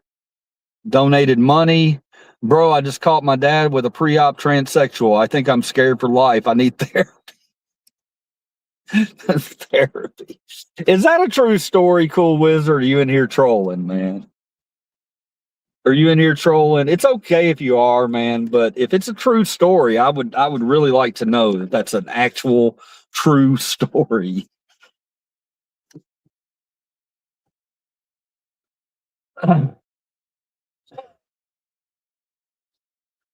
Oh my goodness. If it is a true story, Cool Wizard, I'm just going to tell you this, man. I'm going to tell you, you know what? That's your dad. If your dad decided he decided that's what he was, or that's what he wants to be, then you as a loving son, just an opinion, I think that you should accept him for whatever it is he's trying to do. I mean, as long as it's not hurting other people, then I mean, it could be hurting you, but a lot of times people have to live for themselves. They can't live for their dad or their mom or their sons. They have to go for their own truth.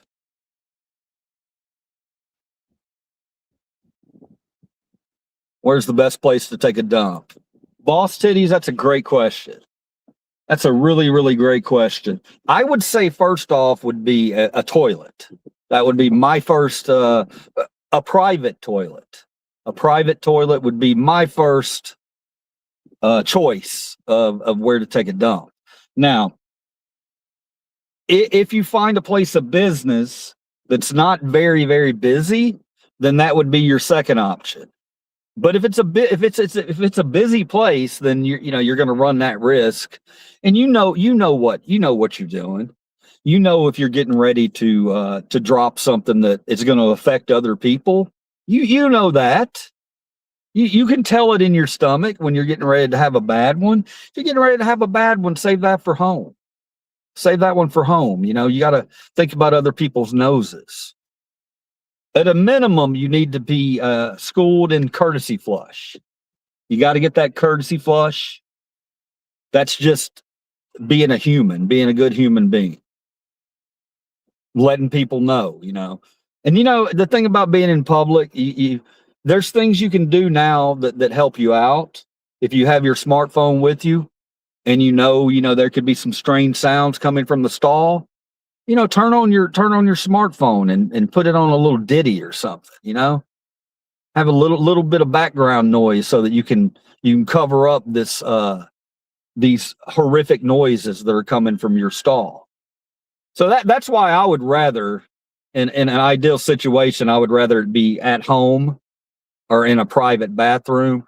Now, if worse comes to worse and you have to pull over into a wooded area, it's not ideal, but I think many of us have had to do that at least one time in our life. A lot of us don't like to admit it. But if it's a choice between that and walking around all day thinking, maybe soiling your pants because you can't get to a bathroom. What are we talking about? Who did this? Boss titties, why'd you do that? Bro, no troll. I just walked in on my dad getting railed by a tranny from behind. He's always been very sus, but I think I need to move out now. Cool. Is that you're giving me details. So maybe it is a true story. I don't know, man. Do you love your dad?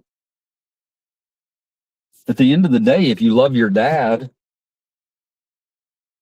I guess that could be I guess that it would be traumatic for anybody, especially if you had no idea that, he was living that kind of double life. Maybe he's been doing it for a long time. Let's really break it down here. Maybe he was doing it for a long time. I don't know, man. I don't know. I'm sorry that you had to discover that way, and I'm sorry that it was a traumatic thing for you. And I'm wishing you healing, and I'm hoping you can move forward and some things can be discussed and figured out before you just go and cut somebody out of your life. That's all I can. That's all the advice I can give you there, man.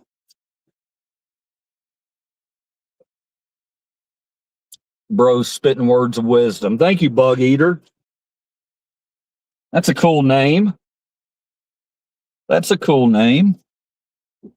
It interests me greatly. I'd like to know how you got that screen name. Are you actually a bug eater? That's okay if you're a bug eater. I don't have a problem with that. It could be a little strange to a lot of people, but bugs are good protein. Bugs are good protein.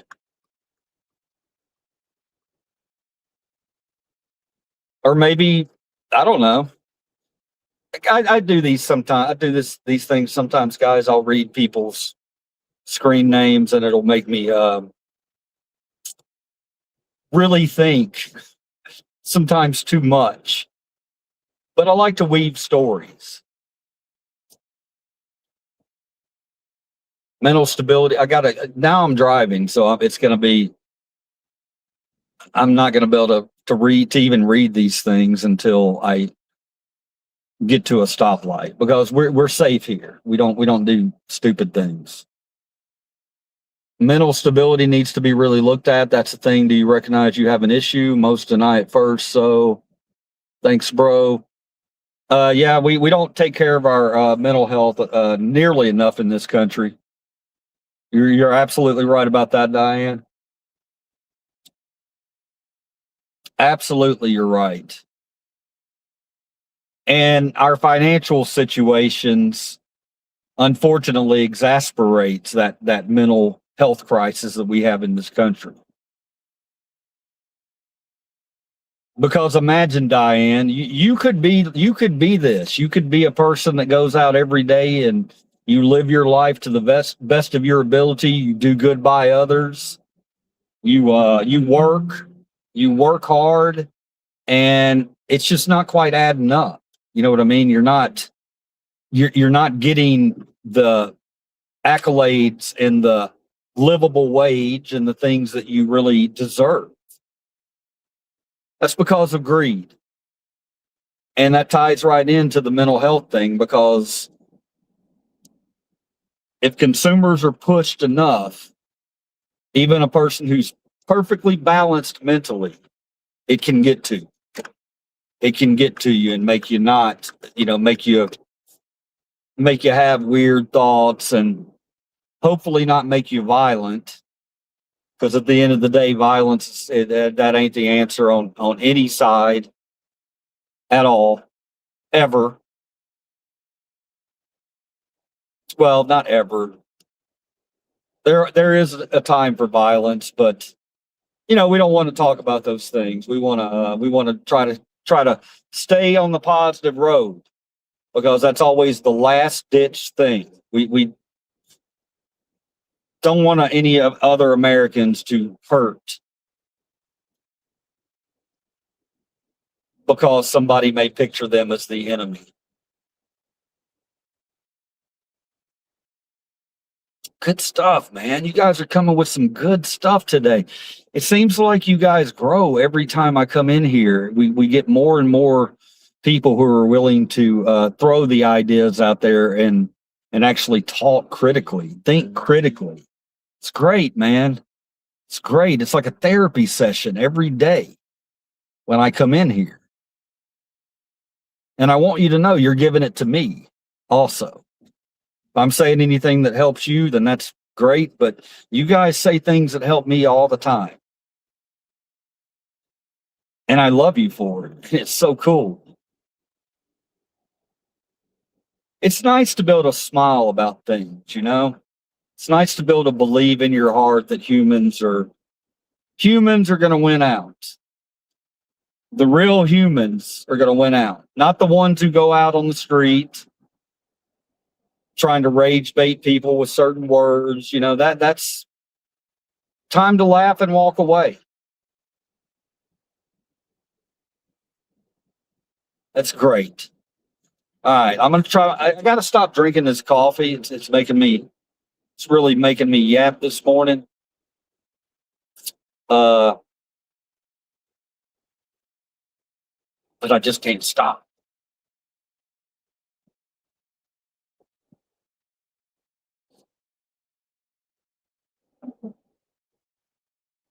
All right, let me find a spot. I thought I was going to go to the zoo. I might not go to the zoo today, but I might. I don't know, man. Visiting Donkey Face today would be great. I got a big trip tomorrow. It's going to be really emotional. And it's a long day. A long day tomorrow. Let me fill you in on the details of my live streams that I'll be doing tomorrow if you're interested at all. 7 a.m. I'll be catching a bus from downtown Memphis to Montgomery, Alabama. I assume it's a pretty long trip because the activities tomorrow in Montgomery, which, by the way, I have no real idea as to what they're planning as far as like marching or anything like that. I don't know. I'm just going for sport. So it's going to be a long bus ride. And I hope to get on in the morning and stream a little bit on the bus ride. And I know what you think, guys, that it's going to be a day of constant preaching. It's not going to be that. It's not going to be that. But I do want to show you that the way humans can interact. I mean, they're going down there on a real serious subject. But I also understand and I know what's going to happen on the bus. People that have this goal to be heard, we're gonna get together and we're gonna although it's a difficult thing, we're also gonna have a good time. We're gonna have a good time, we're gonna have fellowship, we're gonna talk to one another. And hopefully you can come and you can see some of that beauty, because it will be a beautiful thing. I just know it. All right, I'm gonna go to the end of the comments here. Let me see. Coffee that. have faith in humanity. We can do anything, but we all choose this for some reason. Boss coming in with some great stuff, man. So expensive to go to the zoo nowadays. It is, Edward, but I've got a season pass. I've got a season pass I was gifted for the holidays or Christmas or Hanukkah, whatever you want to celebrate. I was given a zoo pass, season pass, and without a doubt, I think it was one of the best gifts I've ever received in my life. Animals are always happy to see me. people sometimes aren't happy to see me, but animals are. So whenever I get a chance, I try to drive on out here to the zoo, even if it's only a 20 or 30-minute stream. I also do it for myself.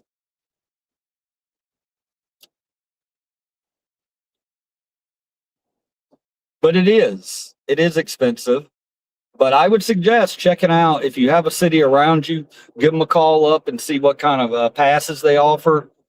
And if you have people you need to entertain, children, grandparents, anybody really who you want to get out of the house, check into that, because it can be a wise investment, especially if we're not going to be doing a ton of traveling this summer because of gas prices.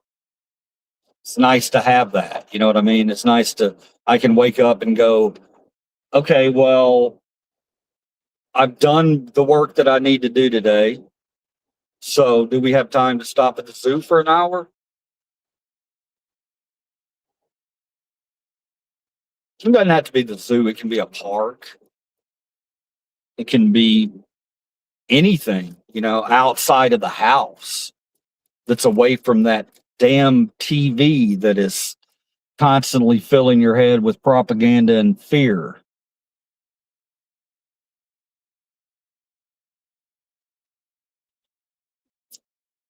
We always sleep. I've always grown accustomed to sleeping, and when I fall asleep, I like to have the TV on in the background, a little background noise. Just something I've always been accustomed to. But I'm not gonna lie to you, man. There's something really cool about shutting that damn thing off sometimes in the middle, or it shutting itself off, and you waking up to just complete silence in the middle of the night, or falling asleep to complete silence. That's good stuff. I've ignored that too long. I will do that more often. Here recently, though, I've been falling asleep to a lot of things on YouTube. I put a little earpiece in, and it'll be like, scientific facts or things to fall asleep to, with little short stories and things like that. And those are always great. They work. They might give you weird dreams. Not gonna lie, you might have some weird dreams, but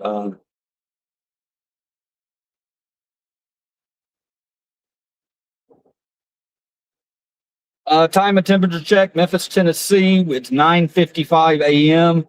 Currently 74 degrees outside. Nice little breeze blowing. Mostly sunny, maybe a partly cloud, maybe a little few clouds in the sky. But looking like it's going to be an A-OK day. And I hope wherever you're at, your weekend's going to be the exact same way. Hopefully you get some good weather. And hopefully you're looking forward to going into this weekend and having a great weekend and recharging your batteries to face whatever it is you have to face as an American. Got to recharge those batteries. We don't take care of ourselves enough these days. You can't. It's almost impossible to take care of yourselves. You go out and you have to work. You have to work. You have to bust your ass. And man, you got to take the time to do something for yourself. You have to. Even if it's just $1.50 candy bar. Or candy. Hell, you can't get a dollar. What am I talking about? You can't get $1.50 candy bar anymore. Regular candy bars now are what, $2.50? When did that happen, guys?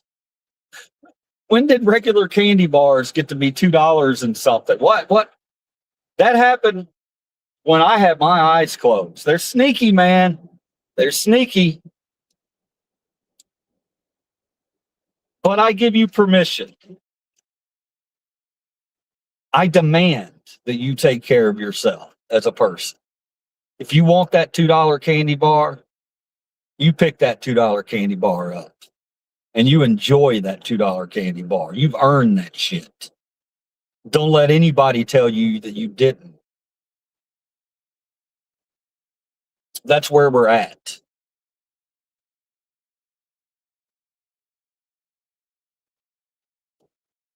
And when you start thinking like that, you start expecting more and demanding more for what you do every day for this country.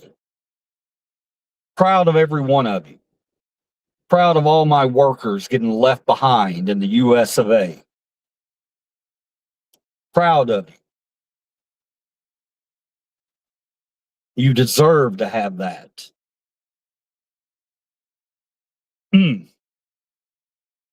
I do get angry about it. It makes me angry to see people out there killing themselves, busting their ass, and just not able to pull ahead. It's not right. Not right.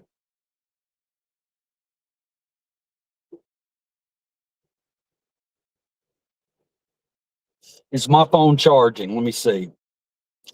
I got 23% as we head to the zoo. Which means I probably got about 15 or 20 minutes of video that I can stream from the zoo. Not a lot. I don't have my external batteries. Got to get those charged up for the trip tomorrow. But we're going to play it by ear like we always do right here. We're going to go on. We're going to play it by ear. You know what? Today I ain't even going to stop the stream. Normally I'll stop the stream and pull up another stream and say, hey, it's Liberties at the zoo. Not even going to do it today. Got 20, 17, 20, 25 people in here. We're just going to walk right into that zoo together. How about that? Get in your lane, bro.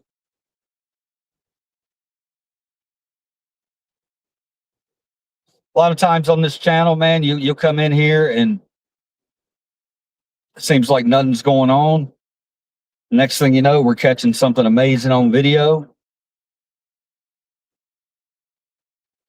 And you're there to experience it. Wonderful stuff. Yeah, now it. See, that's what happens. That's what happens to me. I know a lot of you guys don't think that don't understand what an empath is, and you think that's a lot of new age mumbo jumbo. It's not. It's not. An empath is simply somebody who I can feel other people's energy and I take that energy. So just in that little last 3-minute segment right there where we were talking about workers and how I want workers to treat themselves and do those things for themselves, and how it angers me that you go out and bust your butt sometimes your entire life and aren't rewarded with the minimum things that you should be rewarded with for being a good American and going out there and working. It's sitting there, just bringing it up in my head and thinking about it. It's sitting there. And it makes me want to talk more about it. And it makes me a little angrier. I get angrier and angrier when I think about it.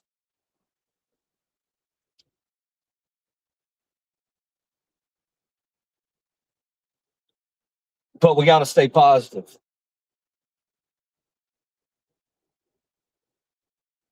We just have to. Otherwise, our society's gone, basically. A guy riding around on a scooter.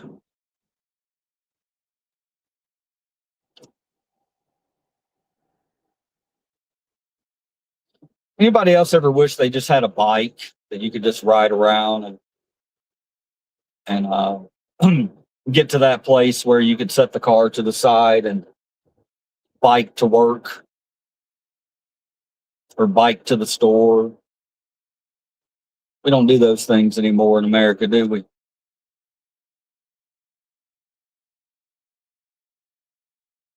Ooh, traffic's not bad. You just got some crazy drivers going on today. All right, sorry, I'm just rambling. I could sing you a song. You guys want to sing? Any positive songs you want to hear? I can't read the chat. You're probably all trolling me and making fun, and that's okay.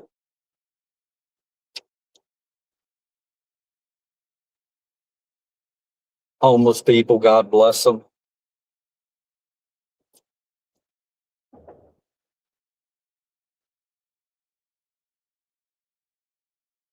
How about what's going on the road here?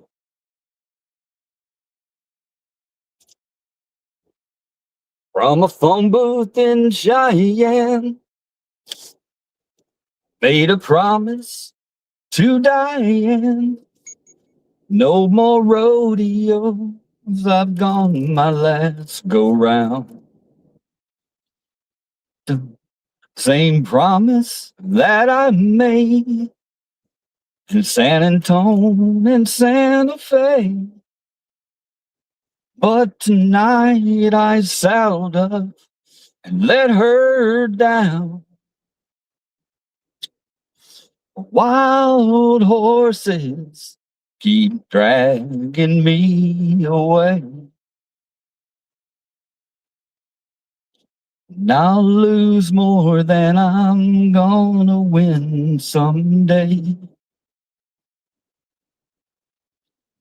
Wild horses just stay wild, and her heart is all I berate. Wild horses keep dragging me away. That's old school right there, guys. Sorry to drop an old school song like that on you. Wild horses, no fences. Garth Brooks. Love me some Garth Brooks.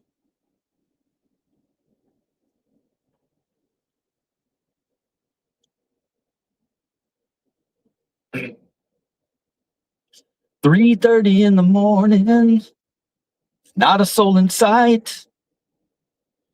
The city's looking like a ghost town on this moonlit summer night." Oh, the lyrics aren't coming to me. Come on, brain. He's heading back from somewhere that he never should have been. The thunder roll, boom, boom. The thunder roll, dun, dun, dun, dun, dun, dun, dun. The thunder rolls and the lightning strikes.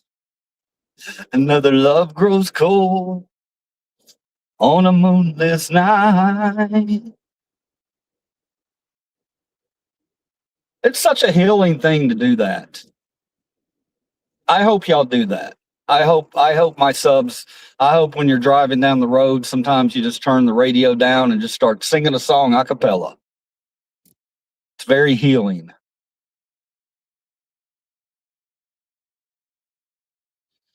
Trying to remember how Much Too Young to Feel This Damn Old starts.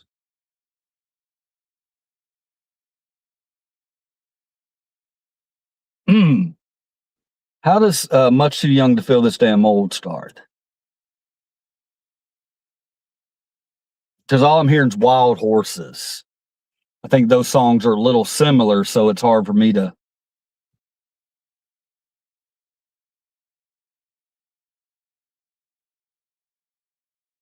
And the white line's getting longer and the saddle's getting cold. Now I'm much too young to feel this damn old. All my cards are on the table with no ace left in the hole.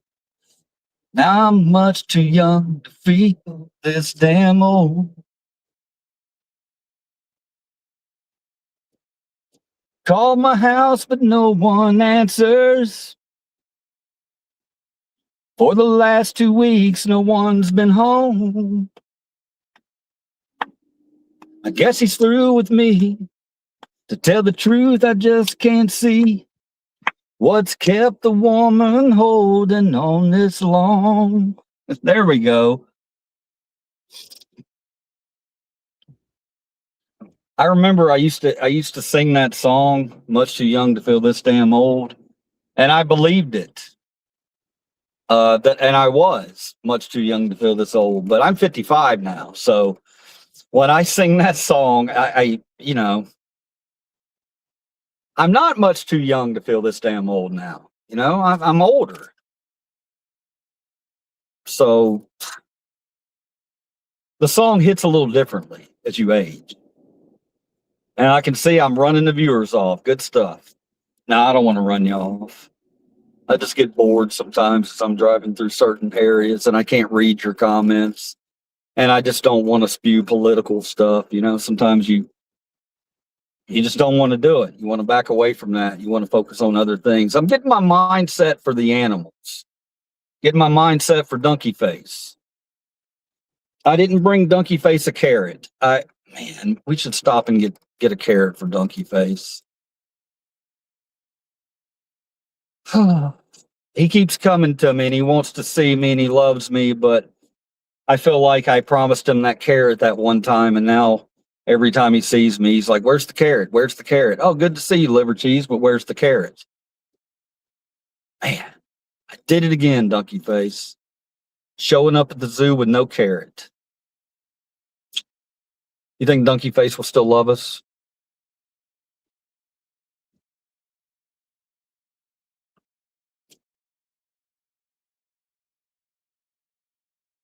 I hope he does.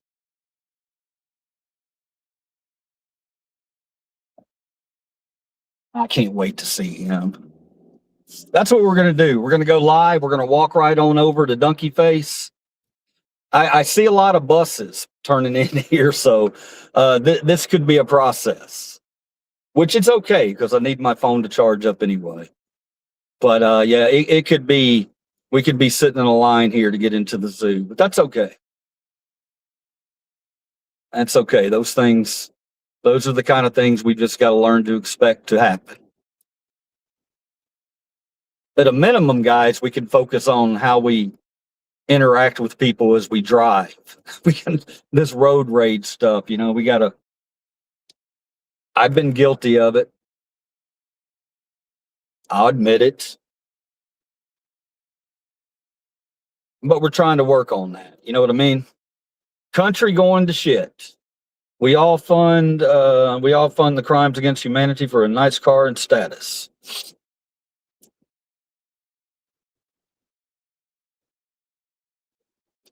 Well, as far as nice car goes, I've never had a nice car. This Subi that I'm driving in right now. It's the first new vehicle that Liver Cheese has ever owned. And I'm not gonna lie to you, it's not really mine. It's more my wife's. She uses it more than anything. And I know your comment wasn't directed at me, but I'm just letting you know that I understand what you're saying.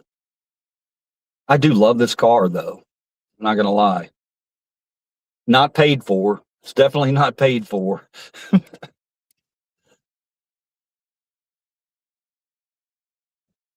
And it really sucks. It really sucks that you would think that somebody, let's say a young professional, got a job and they're making let's just say 40K a year. Let's say they're making 40K a year. And they need a vehicle. They need a reliable vehicle to get to and from their job. And in this day of $600 and $700 car notes, that that can be difficult. But then you have the predatory loans, where you can get a car, but you're going to be paying 30% interest rate on it. Billionaires, once again, screwing the working class. Predatory loans. Mm-mm. Mm-mm-mm. No, no, no, no, no. All right. Should I go up and just start singing? Let's do that one. Let's try that. Let's do that social experiment. I'm going to turn the camera around this way a little bit. And let's, we got a little bit of a wait, but when we get up to the ticket thing, I'm going to start singing to this person, or I'm going to be singing as we come up. Let's see what kind of reaction we get. Should be interesting. Or might not be interesting at all. But that's what we do here on Gen Express. We do thought experiments. What should I sing? It's an African American woman.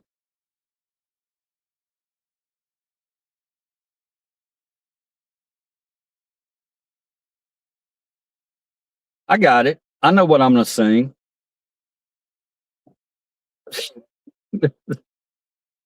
This could go bad.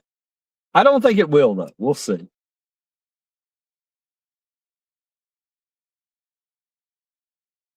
She's probably going to be like, just go, man. I got this line. Quit messing with me. It's the risk we take. It's the risk we take when we try these social experiments that we're getting ready to do right now. I'm not going to tell you what I'm going to sing her. I'm just going to let you watch. See if we can turn the camera even more. Hopefully you can see her. What's Unc up to? Who knows, man? I'm at the zoo right now. Trying to get into the zoo. All right. We're almost there.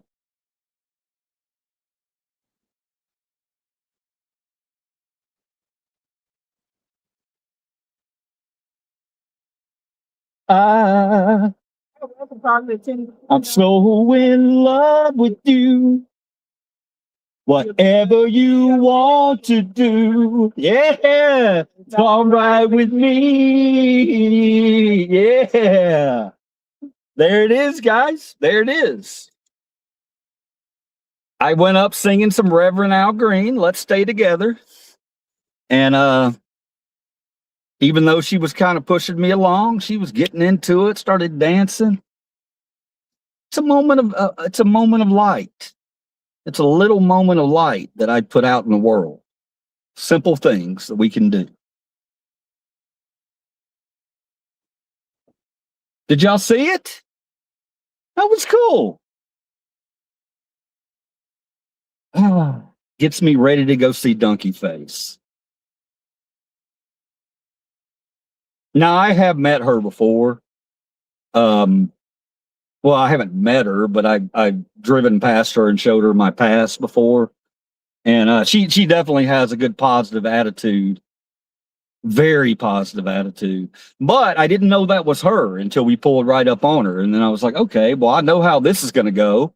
I was worried about it. And now what I was singing was Let's Stay Together, Al Green. I'm so in love with you. Whatever you want to do is all right with me. 'Cause you make me feel so brand new. And I want to spend my life with you. They say that same, baby, since we've been together, loving you ever is what I need. You never do. I know I'm mixing the words up. That to me. would you, baby?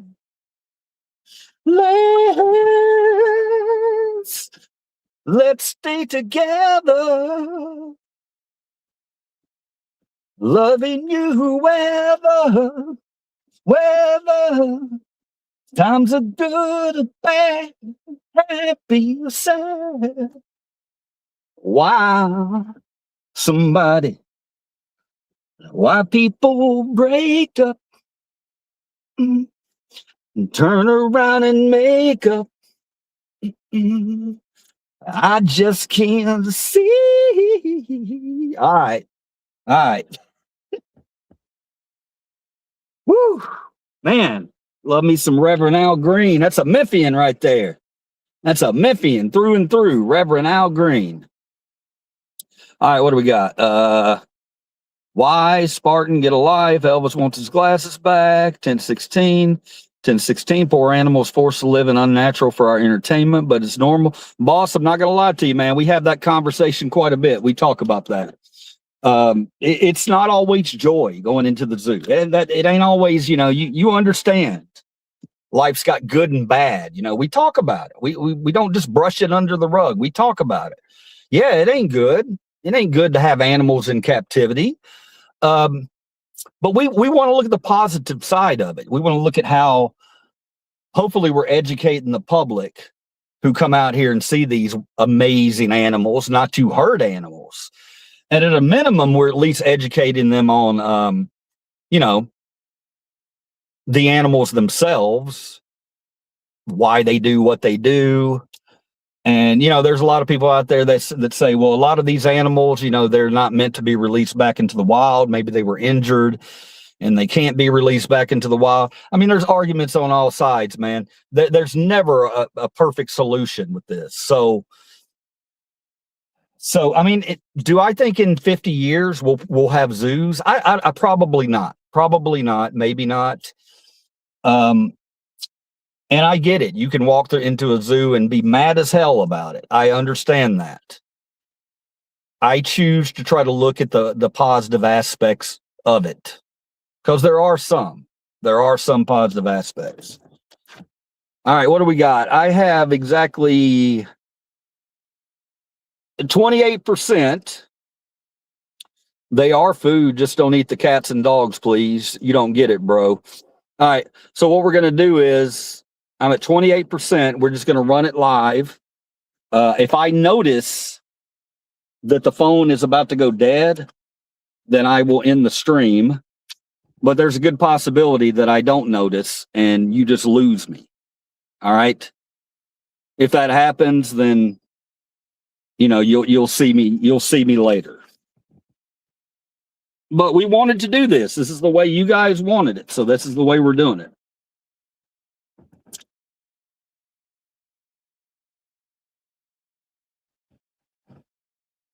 All right, let's get it.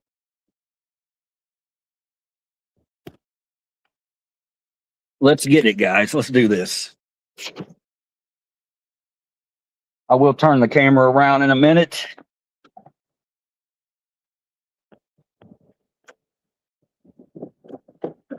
So in love with you, whatever you want to do, it's all right with me.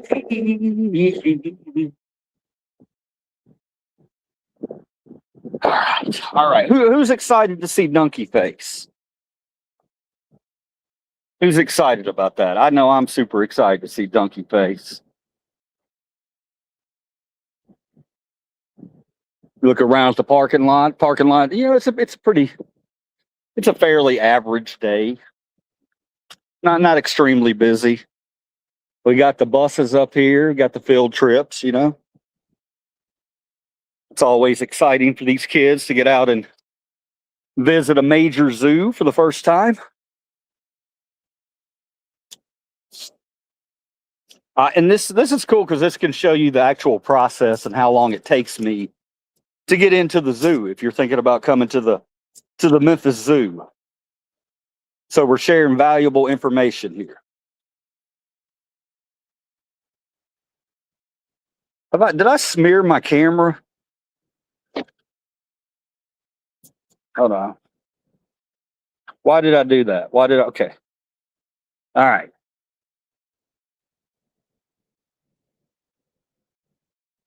I'm looking pretty grubby today, guys.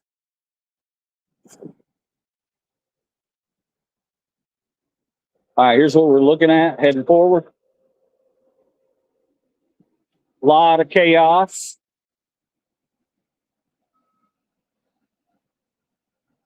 Got beautiful people of all colors.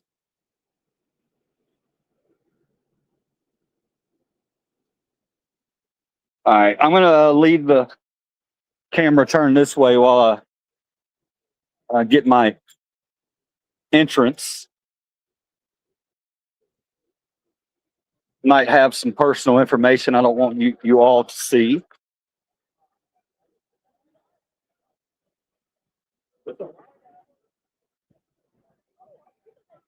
We ought to stay together, loving you weather. Times are good. How you doing? I'm doing okay. Thank you. All right, here we go. Coming inside the zoo right here. Checking out the main entrance. Live. That's how we do it. Now, guys, today we ain't messing around. We're going straight on over to Donkey Face.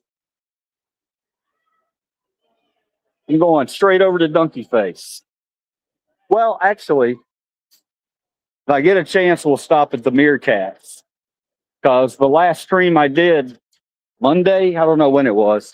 I did a zoo stream. I think it was Monday. We didn't get a chance to see.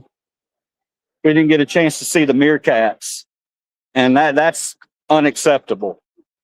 Unacceptable. I can't go to the zoo and have no meerkats. I'm gonna turn the camera around.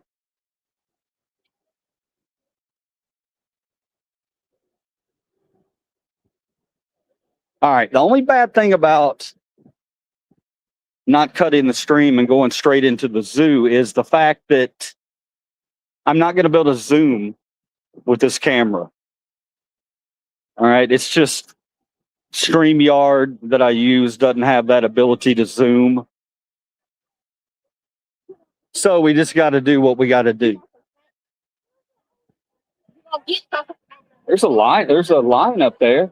You can squint real hard and see it.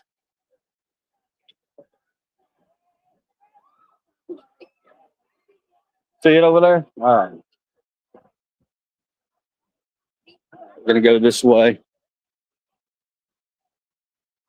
All right, let's go. Let's go check out the meerkats. It's going to be a lot of. I don't know, man. That's a lot of people over there. Yeah, we're going to skip the meerkats for right now. We're going to skip the meerkats. We're going straight to Donkey Face. We might catch the penguins, but we got to go to Donkey Face.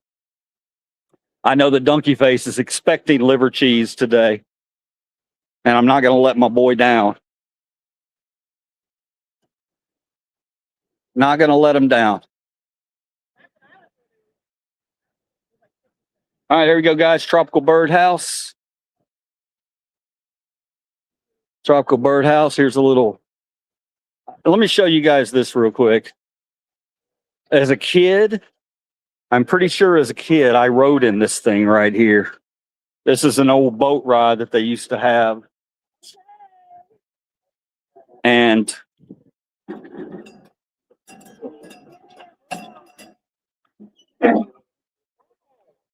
they've refurbished it and turned it into a planter. It's from a ride that was not there. Pretty cool. Yeah, I remember riding on that thing when I was a kid. All right. Boom! Did I scare you? The zoo is very crowded today. I didn't think it was as crowded as it was, but it's hard to tell sometimes because over here is where the buses park. So there's a lot of kids in here today on a Friday. A lot of kids. Where's my penguins? What? Look at these guys. What you got, man? What you got? You come up and say hello? Hi. Did y'all see him come up and say hello?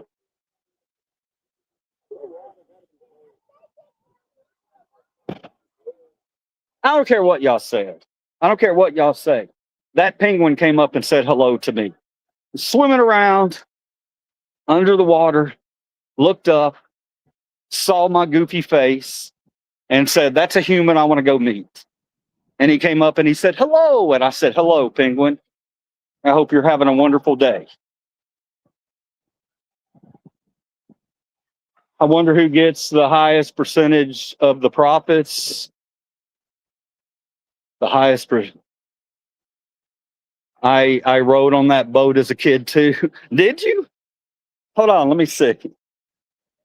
Sylvia. Sorry, you didn't need to see my eyes. Sylvia, you rode on that? You rode on that boat? That's really cool. Yeah, I'm glad they kept that.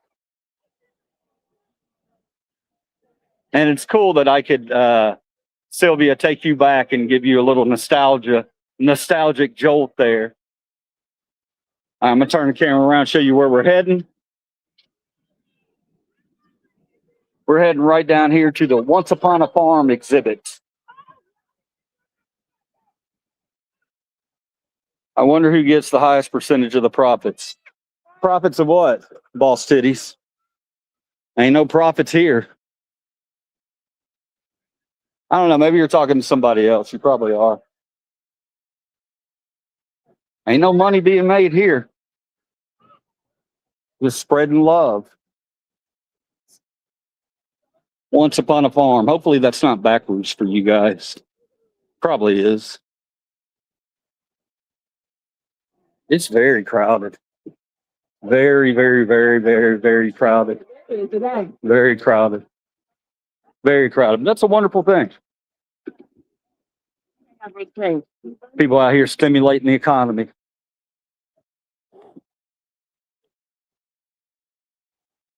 No. Who pays for it all? Who pays for all what? Are you talking about me and my zoo trip?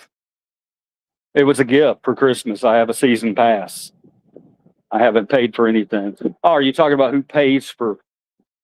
Yeah, I don't know. I don't know what you're.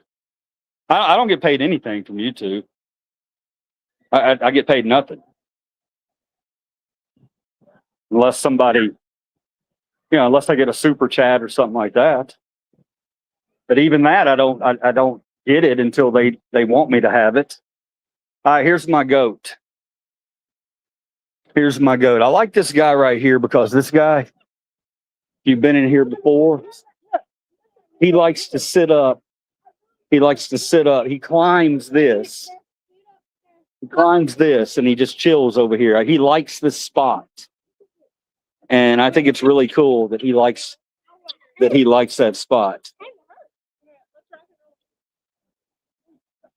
I'm gonna try to get a pet phone. We'll go visit the other ones.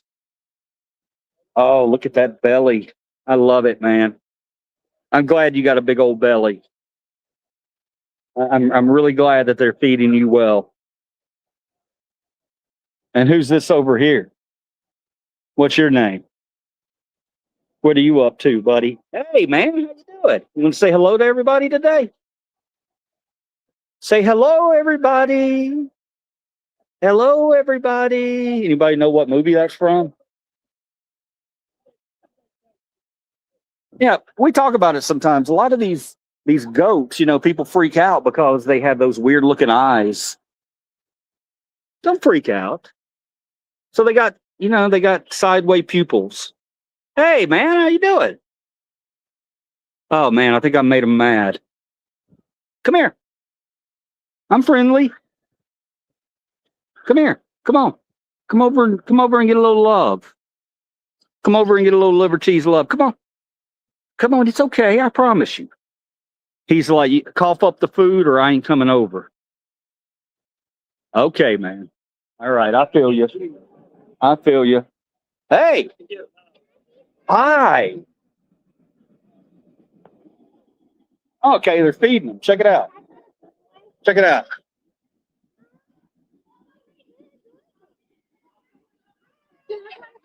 Look at these goats. Look at these goats over here tearing up their breakfast. Ooh, could I have one, sir? Oh, yeah. Thank you. Look, guys. The zookeeper just gave me something to feed this young man right there. Dude, chew up what you have. Chew up what you have before you take the next. That makes me not want to give it to you. It makes me want to give it to this guy down here.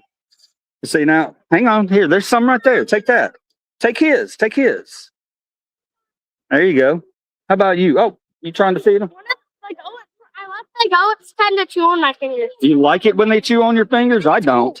Look at that. Look at this guy. Man, he's rough. Here, you want this? You want to feed him? Okay. What's up, buddy?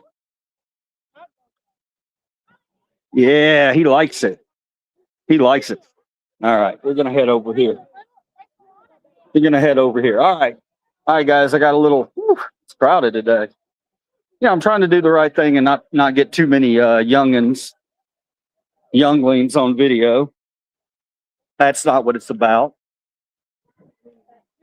But that was pretty cool. Got to feed the goat. Got to pet the goat. Bunch of kids came around excited to see the goats being fed. Guys, we're coming up on Donkey Face. This is it. This is what it's all about. It's why you join Libercheese to. Oh, hold on. Before we get to Donkey Face, I gotta go talk to these guys.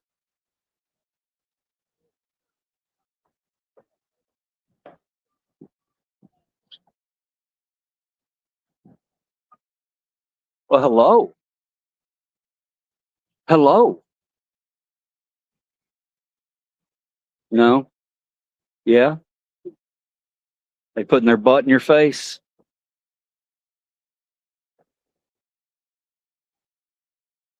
How are you doing today, young man? Looking good. You're looking really good. You got the camel hump going on? Yeah, man. Coat looking good. This one over here, he's looking good too. He's got a big old butt, not gonna lie. Oh gosh, he heard me say it. He heard me say it. I feel bad now. Guys, here we go. We're gonna do what we always do. Let's see if he's eating right now. He does not see me. There he is. The white one is Donkey Face. The brown one is Donkey Face Jr.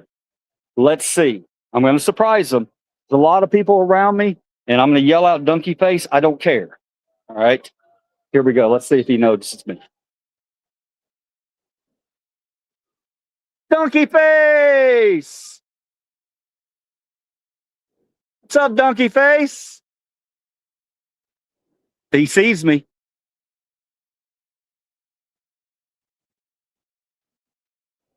Now, it's difficult because Donkey Face is eating, and I don't want to pull him away from his food. But if you watch him, look at him. He's looking at Libercheese. He knows me. That's my boy, Donkey Face. Me and him are tight. That's my guy. Come here, Donkey Face. Come on. How you doing? Donkey Face and Donkey Face Jr., two of my favorite animals at the zoo. It's okay if you guys don't want to come over. I know you're chowing down. I don't like to be interrupted when I'm eating either. He did notice me though. Did y'all see that? Donkey Face, he did look. His eyes followed me. I was in here the other day, guys, and he was way in that door over there, way in the barn, and I was way over here. And he was getting brushed off, and I came over and yelled Donkey Face. And I promise you, he came out and came over to see me. So that's my boy right there. Me and Donkey Face, we're like this. We go way back. Hey, Donkey, I want you guys to have a great day, Donkey Face. And Donkey Face Jr.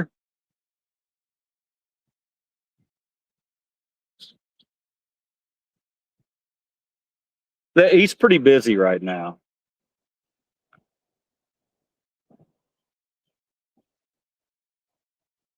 Y'all coming over? You want to come over and say hello? You're not going to come over because you know I don't have your carrot.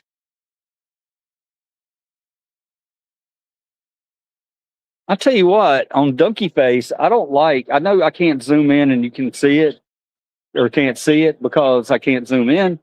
On his back leg, he's got a little bit of a boo-boo. It looks like he's been scratching himself right there. Hard to see. You probably can't see it. And they're probably aware of it. I don't like to see my boy Donkey Face in any pain. All right, Donkey Face, you have a good day, okay? Yeah, I know. I love you. I'll be back to see you. I promise.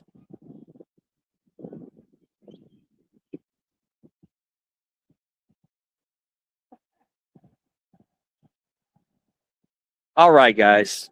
I love you all very much. Have a wonderful day. All right, let me come over here and see if I've got any good comments.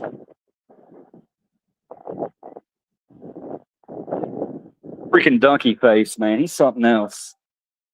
All right, let me read some of these comments. I got to tie my shoes anyway.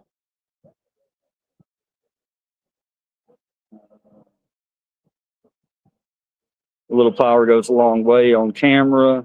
Dude, nobody is keeping you here. You can easily take your insulting ass somewhere else. Darren. Hey, Darren. Ah, man.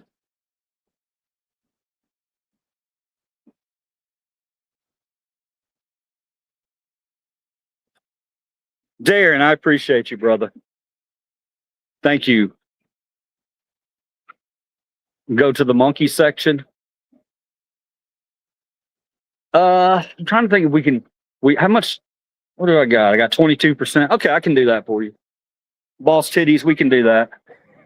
Still laughing at your name, brother. So immature that I would still be laughing at your name. Let me set this right here while I tie my shoes. And then we will head over to the monkeys, but we're also going to stop and see Ace, who is a Komodo dragon. We want to stop and see Ace. Ace always expects us to stop in and say hello.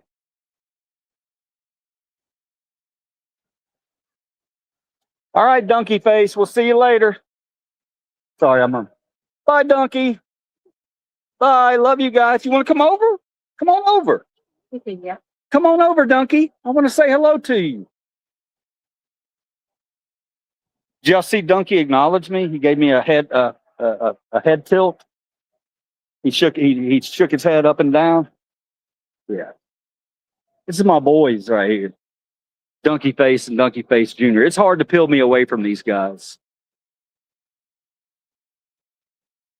Where you going, Donkey Face? He's like, I'm going over here to finish my chow, brother. That's what I'm doing.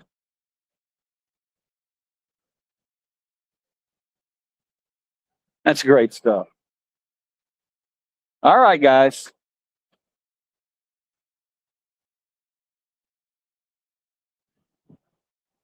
You want some liver cheese love, Donkey Face? Your food's still going to be there, I promise. Just come on over and let me get a little head rub. I need the energy. Come give it to me, please.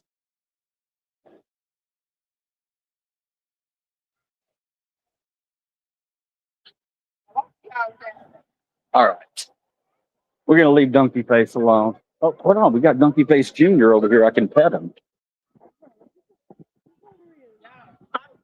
Donkey Face Jr. right over here. He's going to let me pet him, I think. What's up, DF Jr.? Come here, brother man. Come on over here today.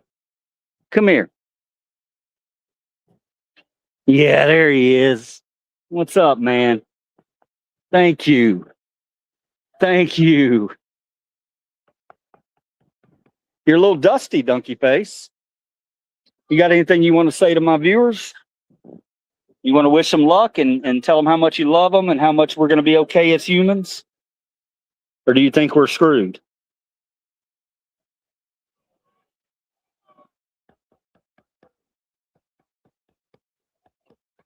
You want to come pet Donkey Face? This is Donkey Face Jr. That's its name. That donkey thing's cool. Donkey Face Jr.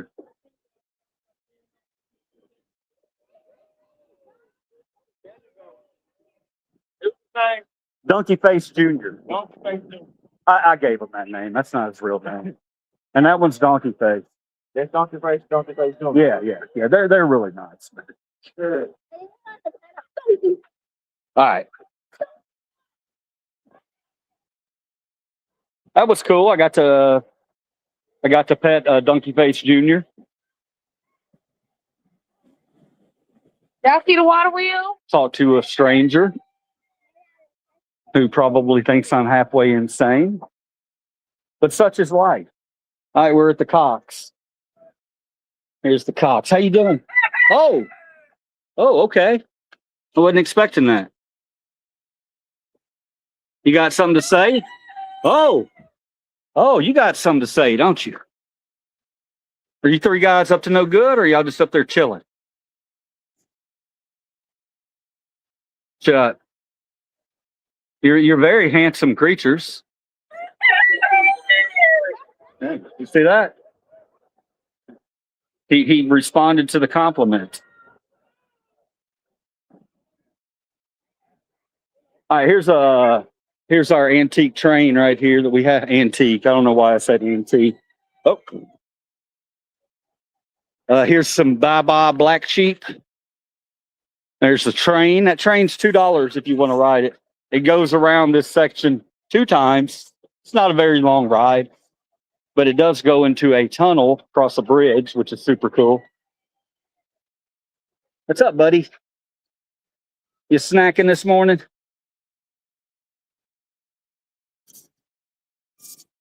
I'm glad you're able to eat like that, brother.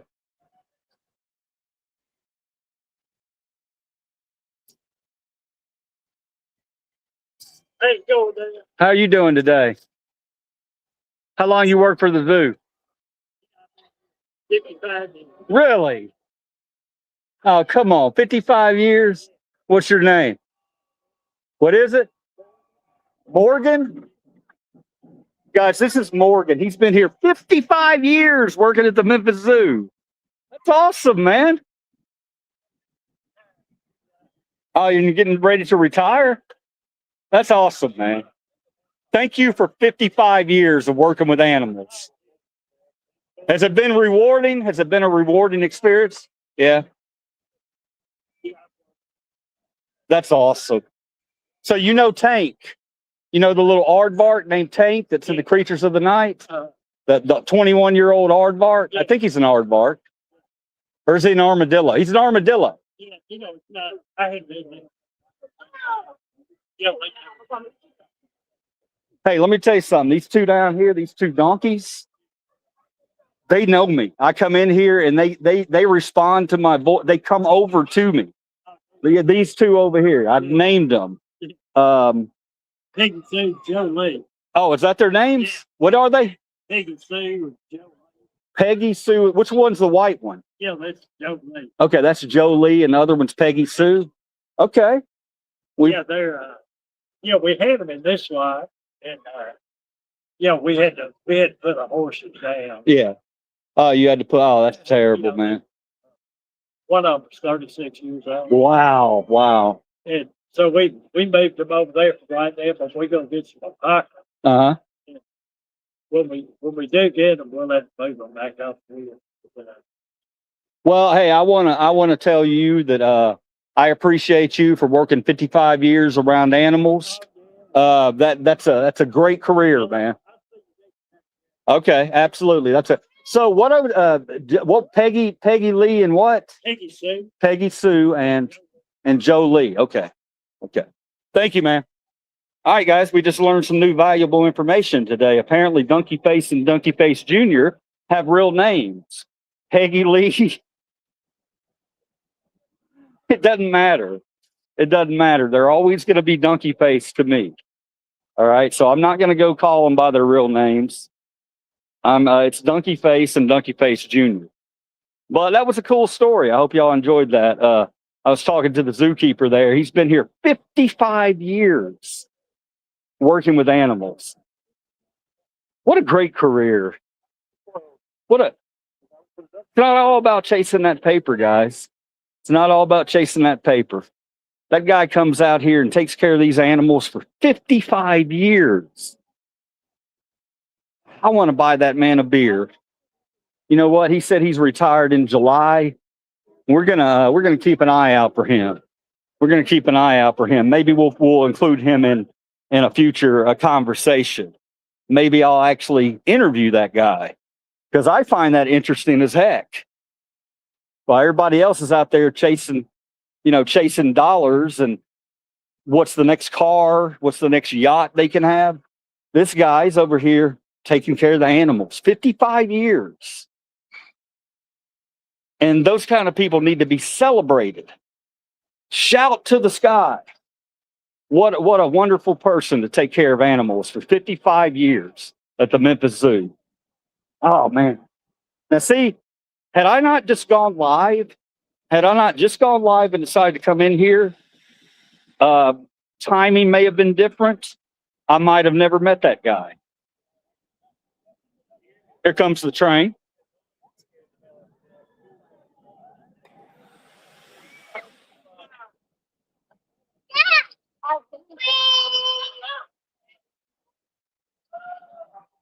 Yeah, it was an honor and a privilege to meet that guy today. Should we stop in and see if the singing fish is singing today? Yeah, I want to interview that guy. I'm gonna keep my eyes open for him. He's retired in July after 55 years. At a minimum, it's gonna be really loud in here.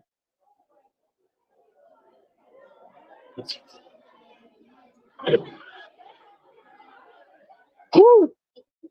Okay, too much.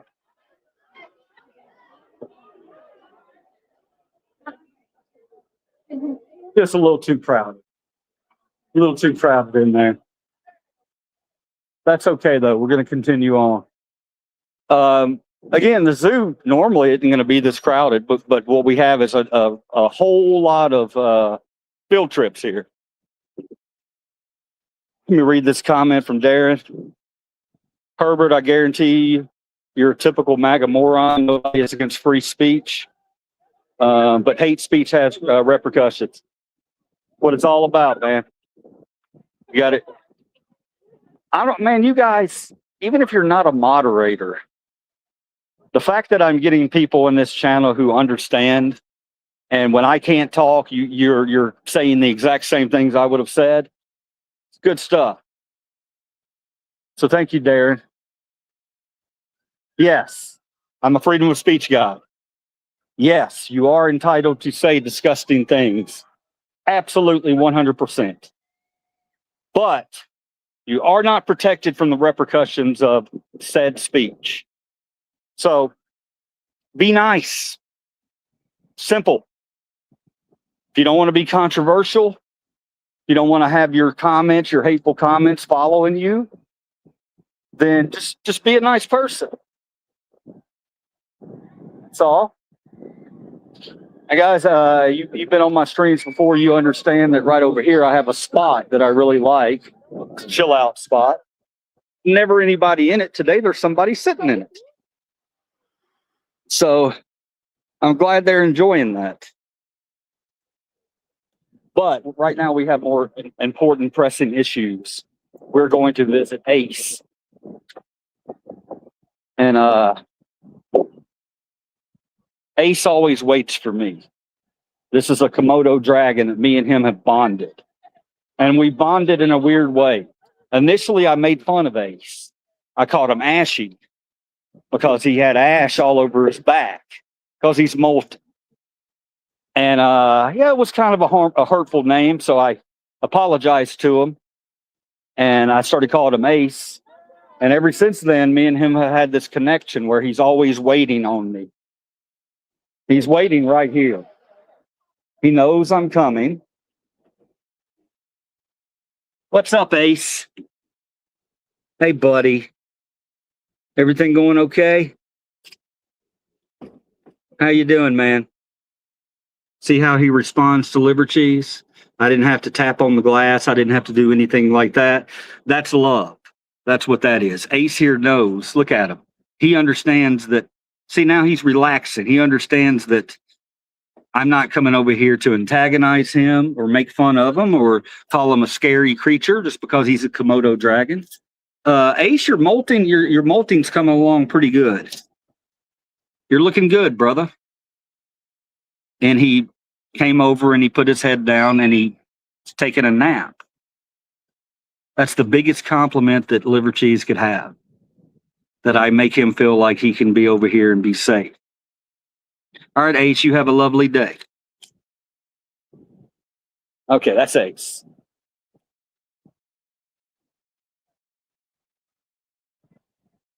See you, buddy. He's looking at me as I'm walking on. Oh, man. Y'all are going to start calling me oh, look at that guy. Look at that guy. Hey, man. I hadn't named him. Peace. How you doing? Cool.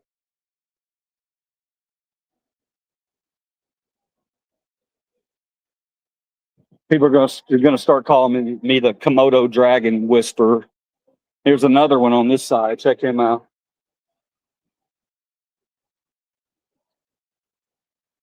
Look at this guy.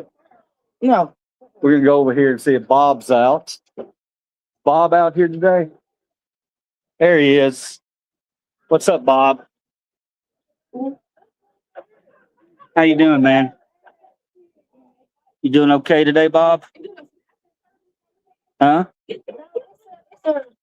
You gonna have what's your weekend plans, Bob? Have they fed you breakfast? Oh, yeah, they have fed. Are you not feeling well this morning? Looks like you hadn't eaten too much of your breakfast. Don't make me worry about you, Bob. You get over there and you eat your greens. Should I touch Bob's head? Bob, do I know you well enough to touch your head? You won't freak out on me? Let's see. Look at it.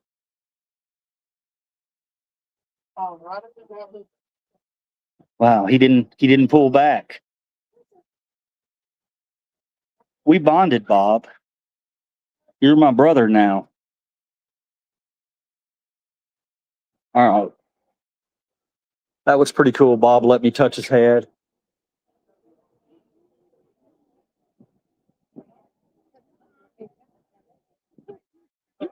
You're gonna come over here. Look at these giant ass turtles over here. Look at these. Look at these guys. Holy moly. Look at that. Is that not crazy? That's a dinosaur, guys. That is a dinosaur.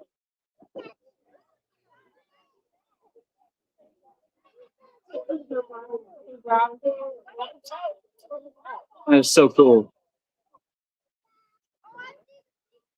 So cool. Sorry. All right, guys, we'll continue on. I'm going to read your comments here. Congrats to Gavin Newsom. He just balanced the budget in California. And when he leaves office, he'll leave California with zero deficit. Very impressive and looks very good on a presidential resume. Yep, they'll live over 100 years. These guys live over 100 years.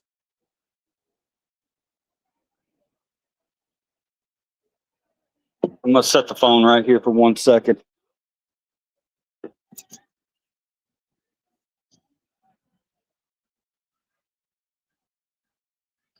So one of you guys told me that these guys will live over up to 100 years. That's pretty amazing. Thank you for sharing that interesting fact.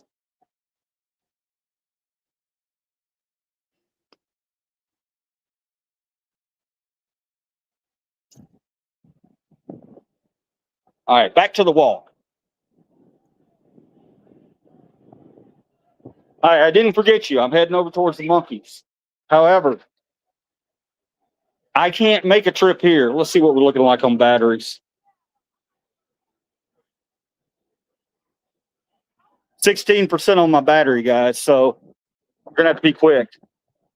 I got to go see the otters before I see the monkeys. There are monkeys over here with the otters, so we'll knock out two birds with one stone. Speaking of knocking out two birds with one stone, did you guys see this jackass that threw a rock at some endangered? I think it was a turtle. It's some kind of animal. Was in Hawaii. Where was it at? You got video of this Yahoo throwing it, and it wasn't just a little bitty pebble. You know, I can understand kids doing something like that. I would tell them to stop, but a grown-ass adult chucking a rock at an endangered species, and he's in jail for his actions. I saw that video and I was just like, you got to be kidding me with this guy. Hopefully it sufficiently angered you guys too.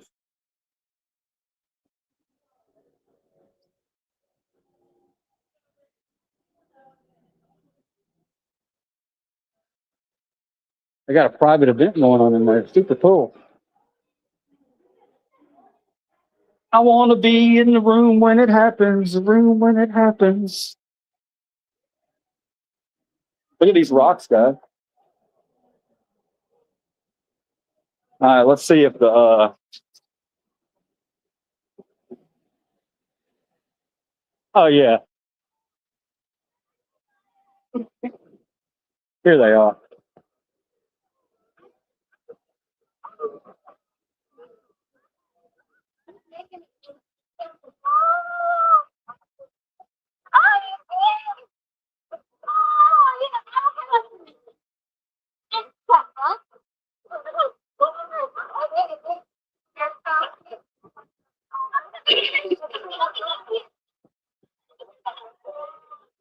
Look at the smiles on everybody's faces, guys.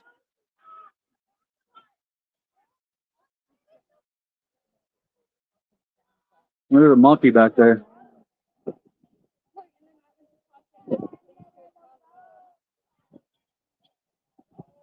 They're so adorable.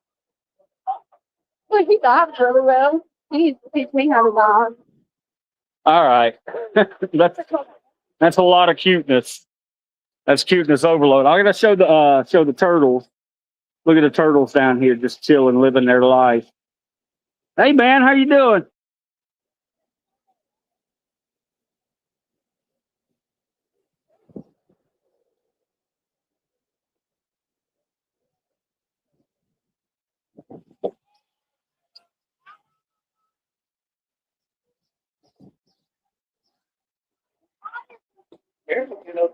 Sorry about that. I hope y'all could see.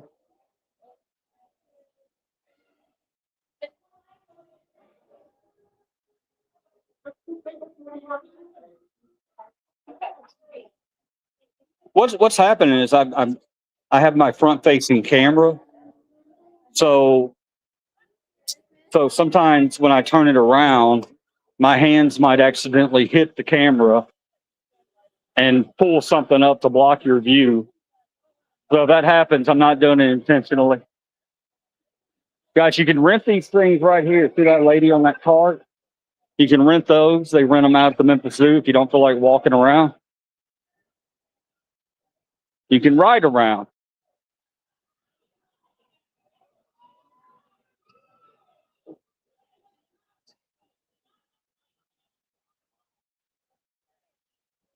This is America. I love it.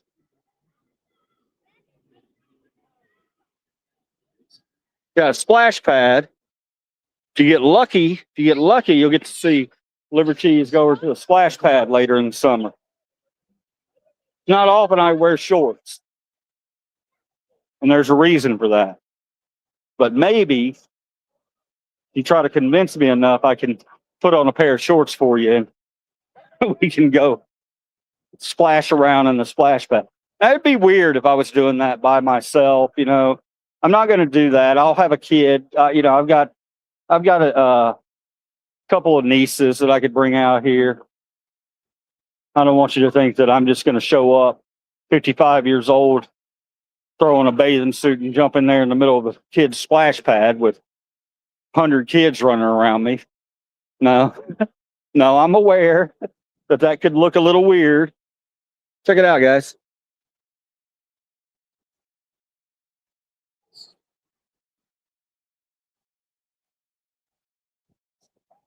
Let's ride it.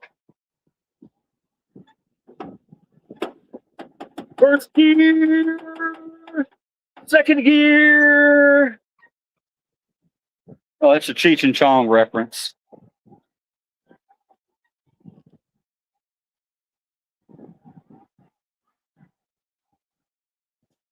All right, got one more special thing planned for you here.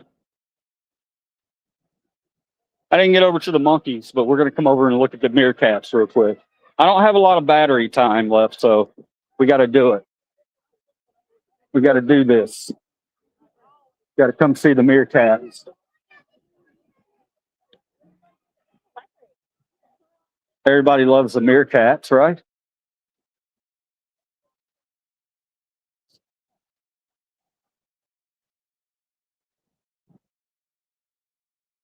All right, let's get over here. Sometimes it's hard to get a spot up here to see the meerkats because everybody loves them so much. Where are they at? Where? Okay.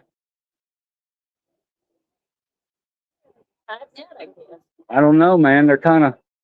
Oh, he said they're in the pipe. There may be a couple in there. I don't know. Huh. Sorry, guys. No meerkats for us today. Here's a meerkat headstone.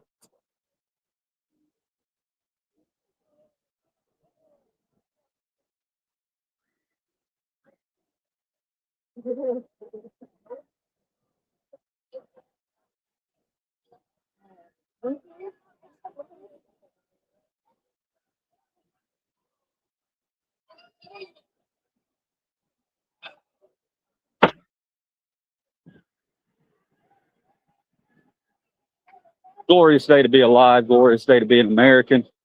Glorious day to be a human. Not gonna lie, guys. I just saw a kid on a leash. Kid on a leash, but I'm not gonna show him. Ooh, look at this.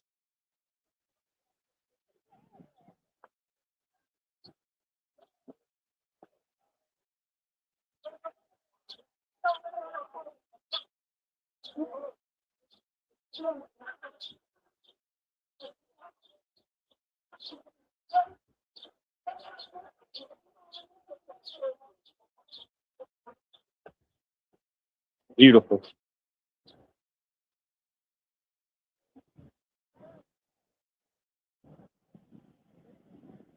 No, it's the same zoo, J-Mo. Same zoo. Same zoo. That's what the cool thing about the zoo, man. I can, we went on this marathon live stream and I showed you most of the zoo. There's always little things that you're not going to see. Sometimes they'll bring out animals over here.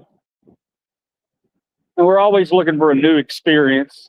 The great thing about the zoo, every time you come, it's a different experience. Some days you come, the animals will be giving you all kinds of personal attention. Other days you come and, animals are hiding from you. Some days it's a mixed bag. The front of the zoo. Anybody want a pressed penny?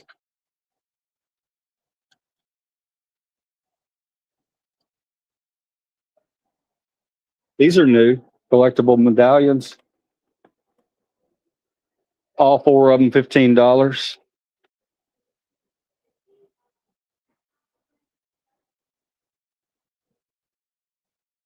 All right, walk with me back to the car.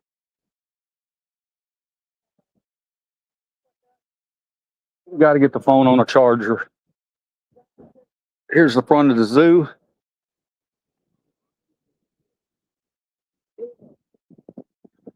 If you have any questions about the Memphis Zoo, I can most certainly attempt to answer it for you. If you're planning a trip, you know, maybe you're in Little Rock, maybe you're in Nashville, maybe you're, you know, within driving distance of the zoo in Memphis, I will let you know it's a hidden jewel. You hear a lot about Memphis, you don't hear a lot about our zoo. This zoo, I consider it a world-class zoo. A lot of people think it's not quite big enough for a world-class zoo, but the new enclosures, we had giant pandas, we don't have them anymore. And we're going to be expanding the zoo from what I understand. It's in Midtown. Got a lot of people who ask me, what are the parts of Memphis that I need to be aware of where, you know, the crime rates are higher? And I'm not going to lie to you guys. If it's daytime, then, you know, Midtown's fine. Downtown's fine. You just have to use a little common sense when you visit a strange city. You can't, you know, if you're wanting to go out at 1 or 2 a.m. and party like an adult, then you need to have a plan. You know, you need to have a hotel close. You can get a hotel down on Bill Street and go party on Bill Street, and then you're going to be okay. Now you're can't guarantee that, but that's anywhere you go. But I can guarantee you that all the negativity that you see about the city on the news, it's just one side of the story. All right, we're back in the vehicle. We did it. Woohoo! What are we going on? 2 hours? Or are we going on 3 hours? Let me see. I can't see my clock. I think we're going on 3 hours. Just plug the phone back in. Gonna get some air blowing. Time and temperature check. It is Friday, November, May. Did I say November? It's Friday, May 15th, 11:09 a.m. in Memphis, Tennessee. Currently 76 outside. It feels hotter than 76. Not gonna lie. We had a conversation about that in here yesterday about how it the sun and the temperatures seem hotter these days. Even though you may be looking at 90 degrees, you know, it'll feel 100, 105 outside, you know. All right, let's see if I got any comments before I get on the road here. Big zoo. I love pressed pennies. J-Mo in the house. I have a couple of zoos by me, but never go. You should check them out, J-Mo. Or stay home. You can stay home too.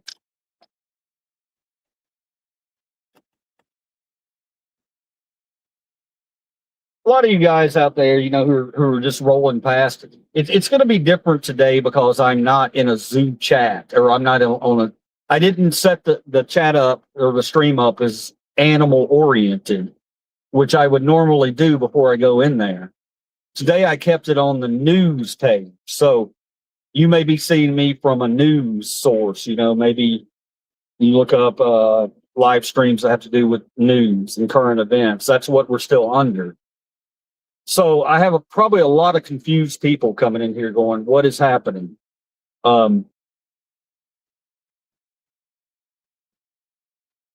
And what is happening is, you know, if I get a chance to go out on a little adventure, sometimes I want to take you guys with me. And if you think that me doing something like that does not help society, then I'm here to tell you that you're completely wrong. We have a viewer named Sarah who Monday on our live stream was, you know, told me that she's laid up going through physical therapy and she's not able to get out of the bed even. So channels like this help Sarah out to experience things that she can't experience. Even if it's going to the same zoo over and over and over, which we're going to do, but every time's going to be a little bit different. Today we learned Donkey Face and Donkey Face Jr. have names. I can't even remember them to be. I knew one of them's Peggy Sue. And the reason I know that is because I love that song. Peggy Sue, Peggy Sue, pretty, pretty, pretty, pretty Peggy Sue. Oh, Peggy, my Peggy Sue. There's Donkey Face right there. Bye, Donkey Face. So I know they have real names. I'm still going to call them Donkey Face and Donkey Face Jr. because I connected and bonded with them.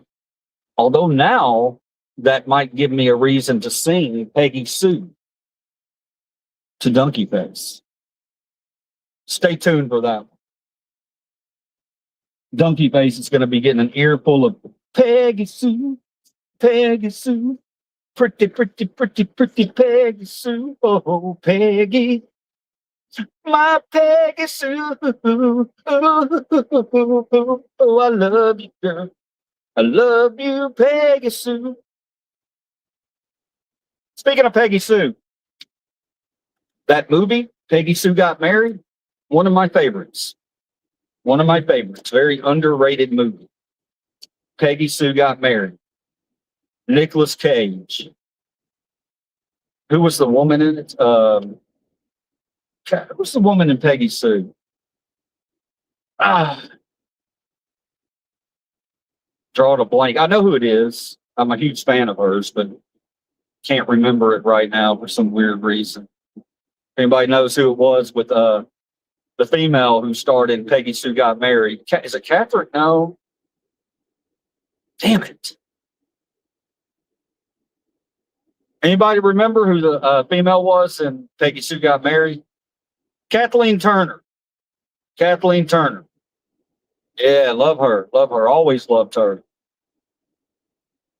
Funny movie. Underrated movie. About time travel.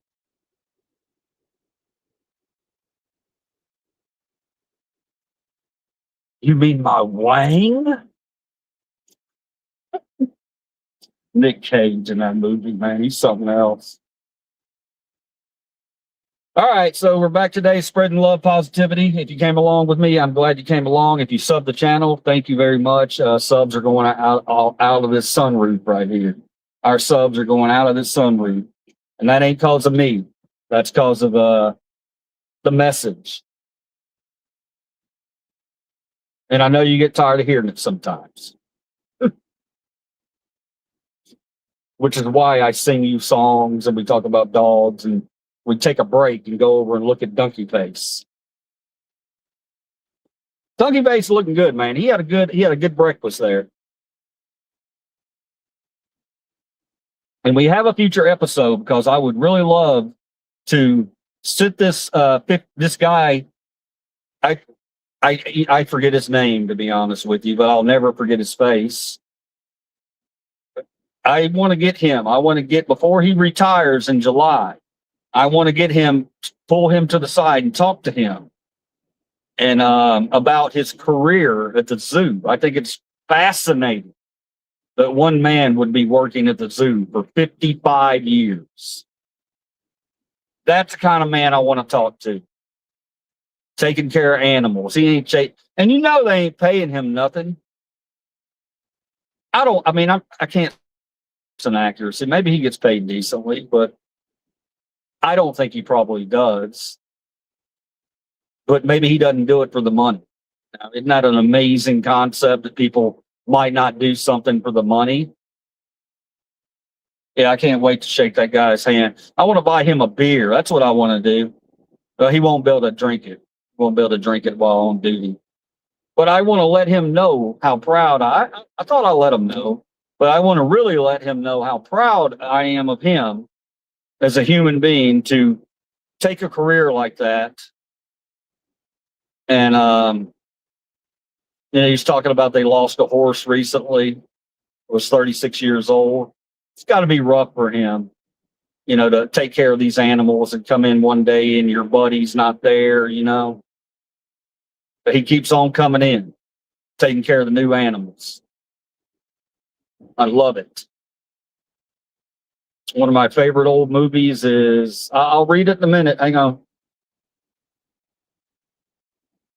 One of my favorite old movies is The Wrath, The Wraith.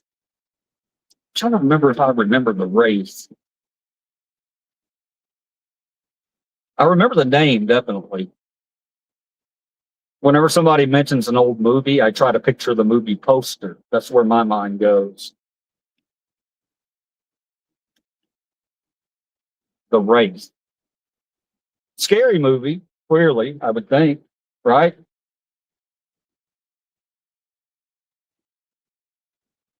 Gen X Gemini, what's up, man? Love your name. Welcome home. Hit that sub. I think you're already a sub. Are you cool or did you vote for Trump? It's unclear. Chaz says I'm a dyed in the wool progressive. I'm a progressive. I didn't vote Trump. I didn't vote last time, if I'm going to be completely honest with you guys. I had my reasons, but what we do here, man, is we have Trumpers. We have Trumpers in here. We have conservatives who don't consider themselves Trumpers. We have liberals. We have Christians. We have agnostics. That's me. We have atheists.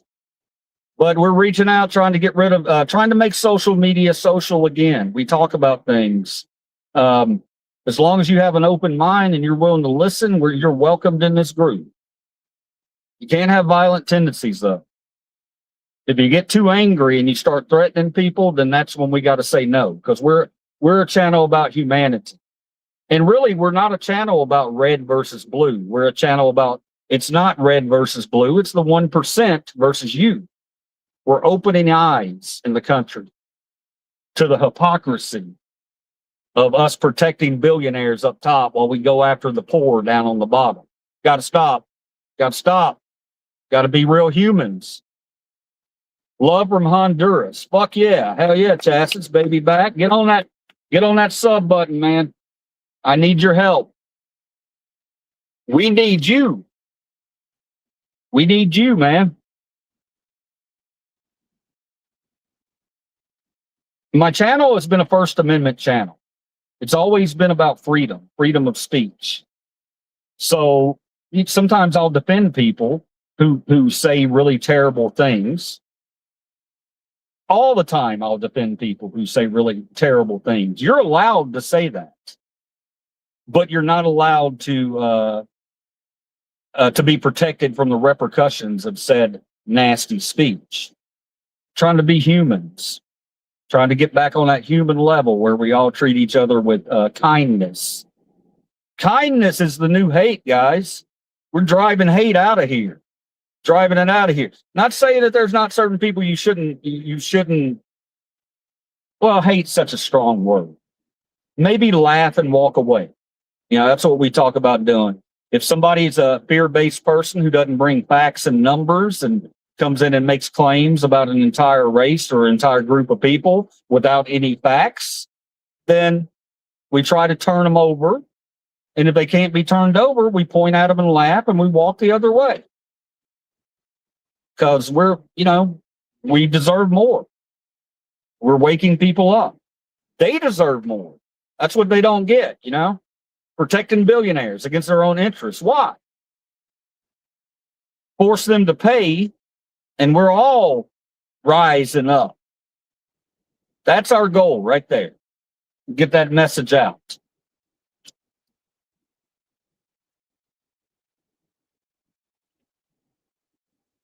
Love from Honduras. Love right back, 7 Chains. Trans women or men. Well, Roger, I mean, that's one of them things that sometimes we might talk about that. But even when we do talk about it, I'm not gonna tell you, oh, you're terrible for saying that. You can say that. You can say that. You can say that. It's perfectly okay for you to say that.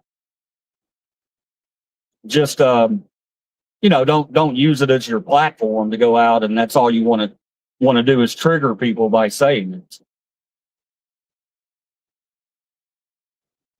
It's all it's about. It's all it's about, brother. Mr. Rick, you know that. You know that. You're a regular sub. I think you are. And even if you're not, I love you, brother. Or sister. You might be a sister. I don't know.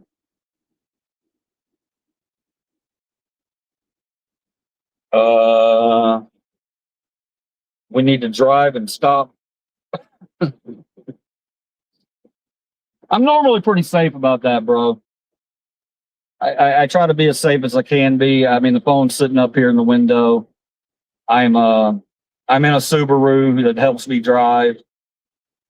I am focused on the road. From time to time, I look up when I shouldn't be looking up and read a chat. If I do that, call me out on it. I'll take responsibility for that and I'll stop doing it. But when I get to a light, I'm going to read the comments, which we're coming to right now. All right. So what did he say? He's yelling at me.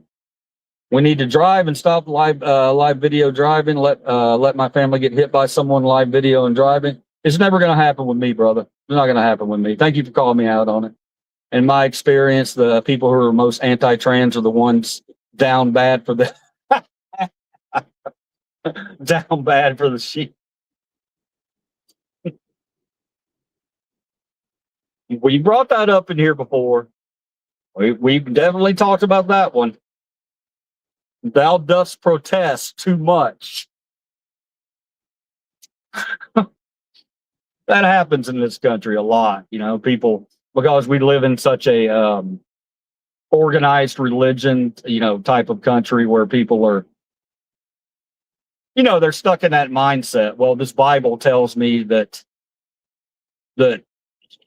being with another man is a terrible thing. And a lot of these guys, you know, they're living lies. You know, some of them are you know, they're gay. They can't come out as being gay because it'll destroy their family. It'll destroy their church. It'll destroy the people around them.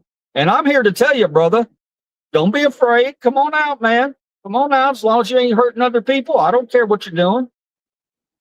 It's all love. It's all love until you start hurting other people. And then it ain't love no more. But yeah, we do have that. We got a lot of people in this country living in denial.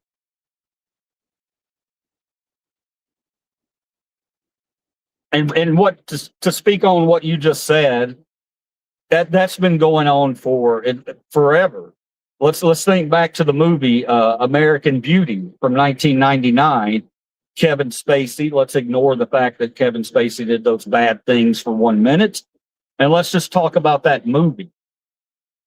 That movie tells exactly what you just said. You know, he's got the military neighbor, the dad that's overbearing on his kid and is so worried that his kid's out being gay. And then we finally find out that he's really gay, the dad, you know, and winds up shooting the guy, winds up shooting Lester. Lester in that movie had finally figured some stuff out about life, man. I love that movie. I don't love Kevin Spacey, but I love that movie. It's just a great movie. You know, he finally figured it all out. And he was living his life the way he wanted to live his life. And right when he figured it all out, he got capped by hate.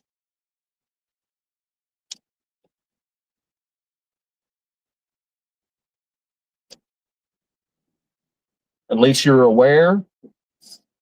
And so yeah, I mean that's the kind of things we talk about in here. And it's not, you know, the people who are very anti-gay and anti-lesbian, I get angry about that too. I mean, it shouldn't be that way. But I can do a lot more just by being a kind individual and showing people that I have love for everybody, unless you make me not love you.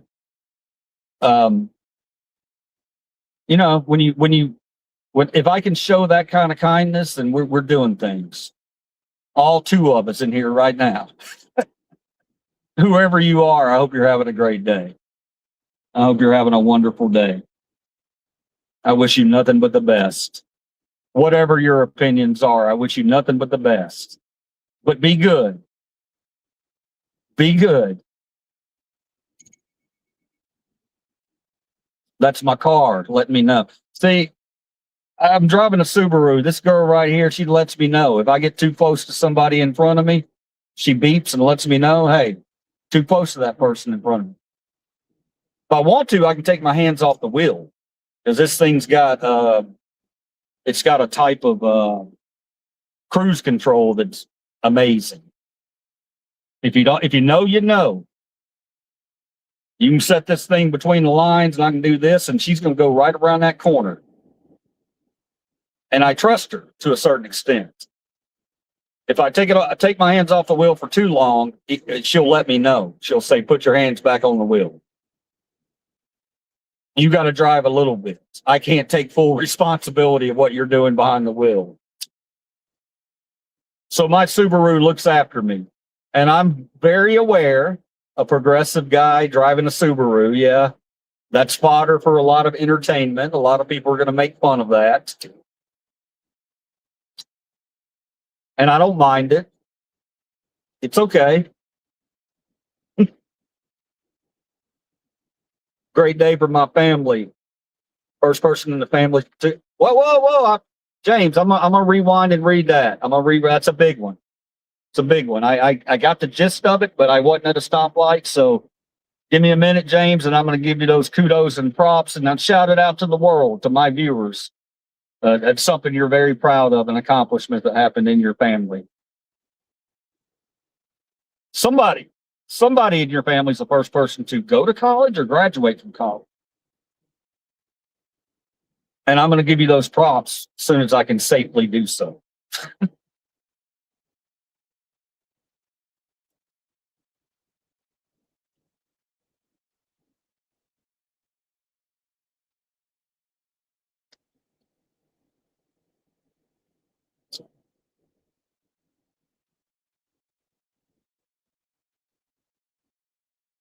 Blame it all on my roots.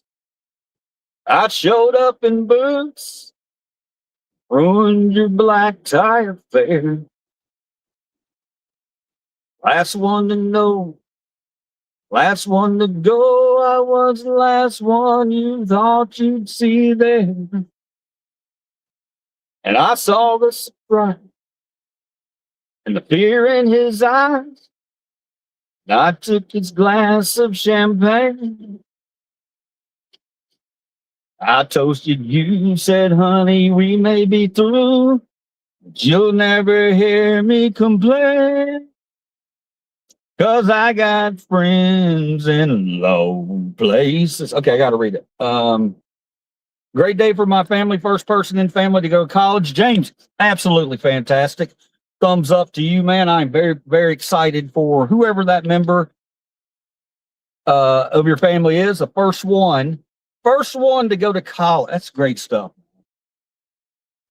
That's great stuff. Sky's the limit, brother. Happy for you. Happy for them. Thank you for sharing. Did you vote for Trump or are you a patriot? Dribble. Do you remember our conversation from last week where you wanted a dude in your family named Jack? Still no Jack's in sight, so I guess you're just a... Oh boy. I'm going to tell you, man, that was a long troll there, RH. Hopefully you're typing that from a keyboard. Hopefully it didn't take you more than, 2 minutes to type that down. I mean, I appreciate the troll. I'm not going to lie. It's not that hurtful. Kind of made me chuckle a little bit.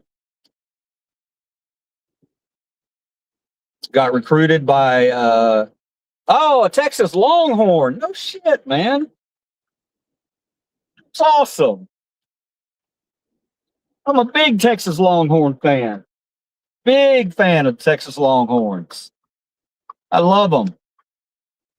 Probably my second favorite college team, right behind the school I went to, University of Memphis. Can I tell you a story about the Longhorns? When old Liver Cheese moved down to Texas, I moved down to Texas many years ago, and we stopped by and visited the conservative family members, and they were chatting with me, and they said, "Hey, so since you're moving to Texas, you gotta pick one team. You either got to be a Texas A&M Aggie or you got to be a Texas Longhorn. You can't be both of them." And I was like, that's kind of strange. I was like, that's kind of strange. I mean, I get it. I get it. Some people, in-state rivalry, but it's a lot more than that. I did a little delving and I did a little research, and I understand now why there's such animosity between those schools down there. One of them's a very progressive school. That would be Texas Longhorns. They're in Austin. And the other one is a very conservative school. That would be Texas A&M. They're in, where are they in? Or where are they from? They're from College Station, maybe. Where are they from? Texas A&M. It's a College Station, I think. But anyway, I started to open up my eyes as to why so many people had so many strong opinions about those two different schools.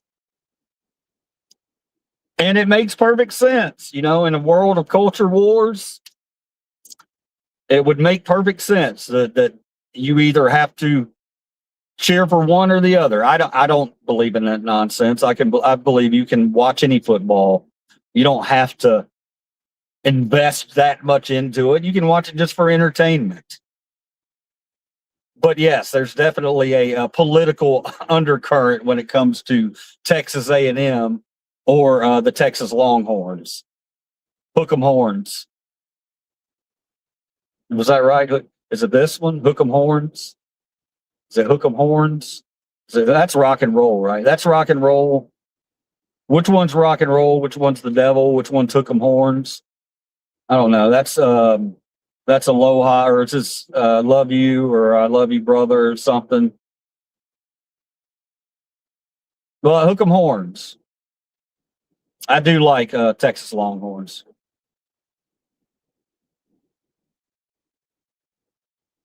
And I also went back and checked the colors. If I'm going to have to pick a team, I'm going to have to pick the team that I like the colors of. And there's something about that burnt umber orange that the Longhorns have. I like it. It's classy. It's not guys, I hate to say this. It's not a UT orange. UT, University of Tennessee, that orange to me is kind of garish. Don't attack me. Don't attack me. It's I don't know. It's something about Tennessee orange. I wouldn't wear a lot of that in my wardrobe, but with the Texas Longhorns colors, I would wear that in my wardrobe because it's not such a look at me color. It's yeah, we're over here. Check it out. I'm a laid back orange. I'm not a bright orange going hi. I'm a chill orange.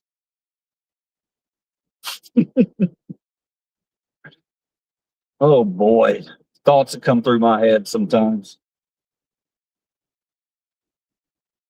But I'm happy for you. I'm really happy for you. That's cool. Even if they were going to Texas A&M, I'd still be happy for you. All right, we're almost parked, so I can actually pay a little bit of attention to you guys on our 3 hour and 30 minute stream. Why does it happen? Why does it happen? It's because y'all are so damn interesting to me. Right when I'm ready to cut off the live stream, somebody comes in with some amazing comment or some really hurtful comment, and we got to keep the conversation going. I love it. I love it. Hopefully you guys get a little bit of enjoyment out of it too. Give me 1 second, okay? Give me 1 second to get situated.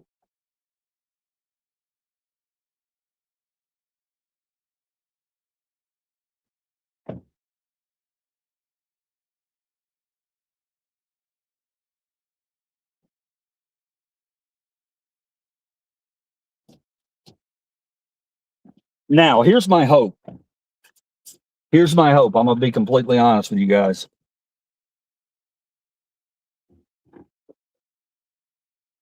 My hope is that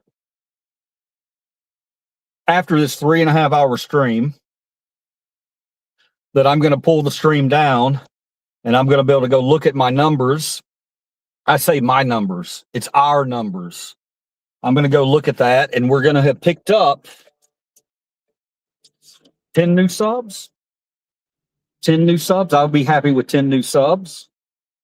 And I could be really surprised and we could pick up 20 new subs. I could be really surprised and we could have picked up 1 new sub. But we're going to pick up subs. We've definitely picked up some subs today. Might have lost some too. That's the thing about a channel when you're telling the truth, man. You're gonna pick up a lot of subs and you're gonna lose subs too. Some people are gonna say, okay, that's enough. I'm done. I don't want to talk about that anymore. He said something that I think was a line that maybe was geared towards me. It's never geared towards individuals. Never. Well, it's geared towards trolls. So don't come in and troll and maybe, but you can troll when you can still have a talk with us. Oh, he's going for football. Going for football, huh? That's cool, James. That's cool. That is really cool, man. If you sub the channel and later on down the line you feel confident enough to let us know your son's name out on that football field, I will gladly be watching him and cheering for him. And I'll feel extra special because I'll be able to say, one of my viewers has a kid that plays out there. There he is. Look, there he is, you know, or even if he was just sitting on the bench, bro, I'd still be like, yeah, get him in the game. Get him in the game. I played college athletics for a little bit. I ran cross country for the University of Memphis. I know it's not a sport like football, but one thing I will tell you, James, and I'm sure your son is going to be ready for this. It's a big jump. It's a big jump from high school to college athletics. It's big.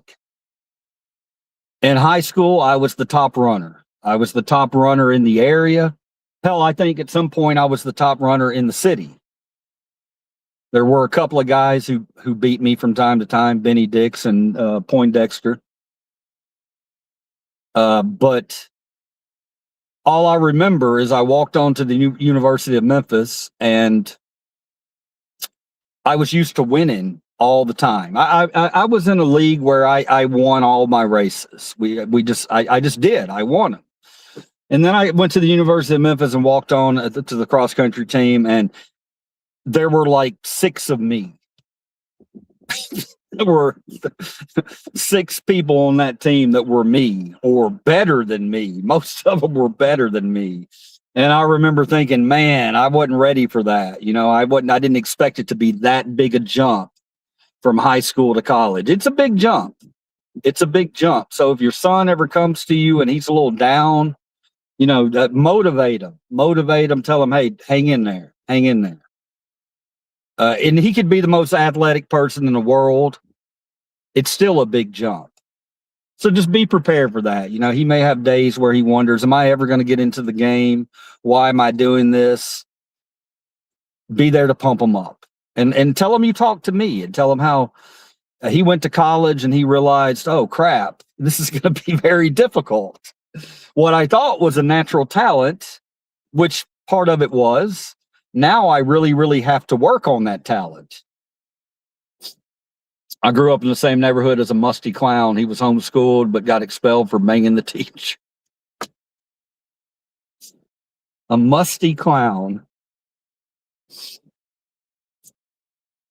I love some of your stories. I have nothing but respect for your commitment of what you plan or intend to do, although I don't agree with your ideas. That's pretty cool, RH. I appreciate you, man. RH, all I can tell you is that hopefully, you know, if our movement ever really happens, you can start to see some benefits on your side too. You know, I think sometimes we get so afraid to take chances in politics or take chances that we get used to the same thing, you know, and maybe the same thing's enough for you right now. But I just want us to have more. I want everybody. I want to pull us all up, man, because it's a great experiment we got here in America, and I'd rather see us work together than destroy each other. Maybe you get to see him play, and yeah, that's what I'm talking about, man. I'd love that. Do you hear about the gay guy who worked at the sperm bank in San Francisco? He got fired for drinking on the job. Yes. Yes. Good stuff, man. I can laugh at that. I'm an ally, but I know a good joke when I hear one. That's a funny joke. Hook 'em horns, put your ring finger down and leave the others up. So wait.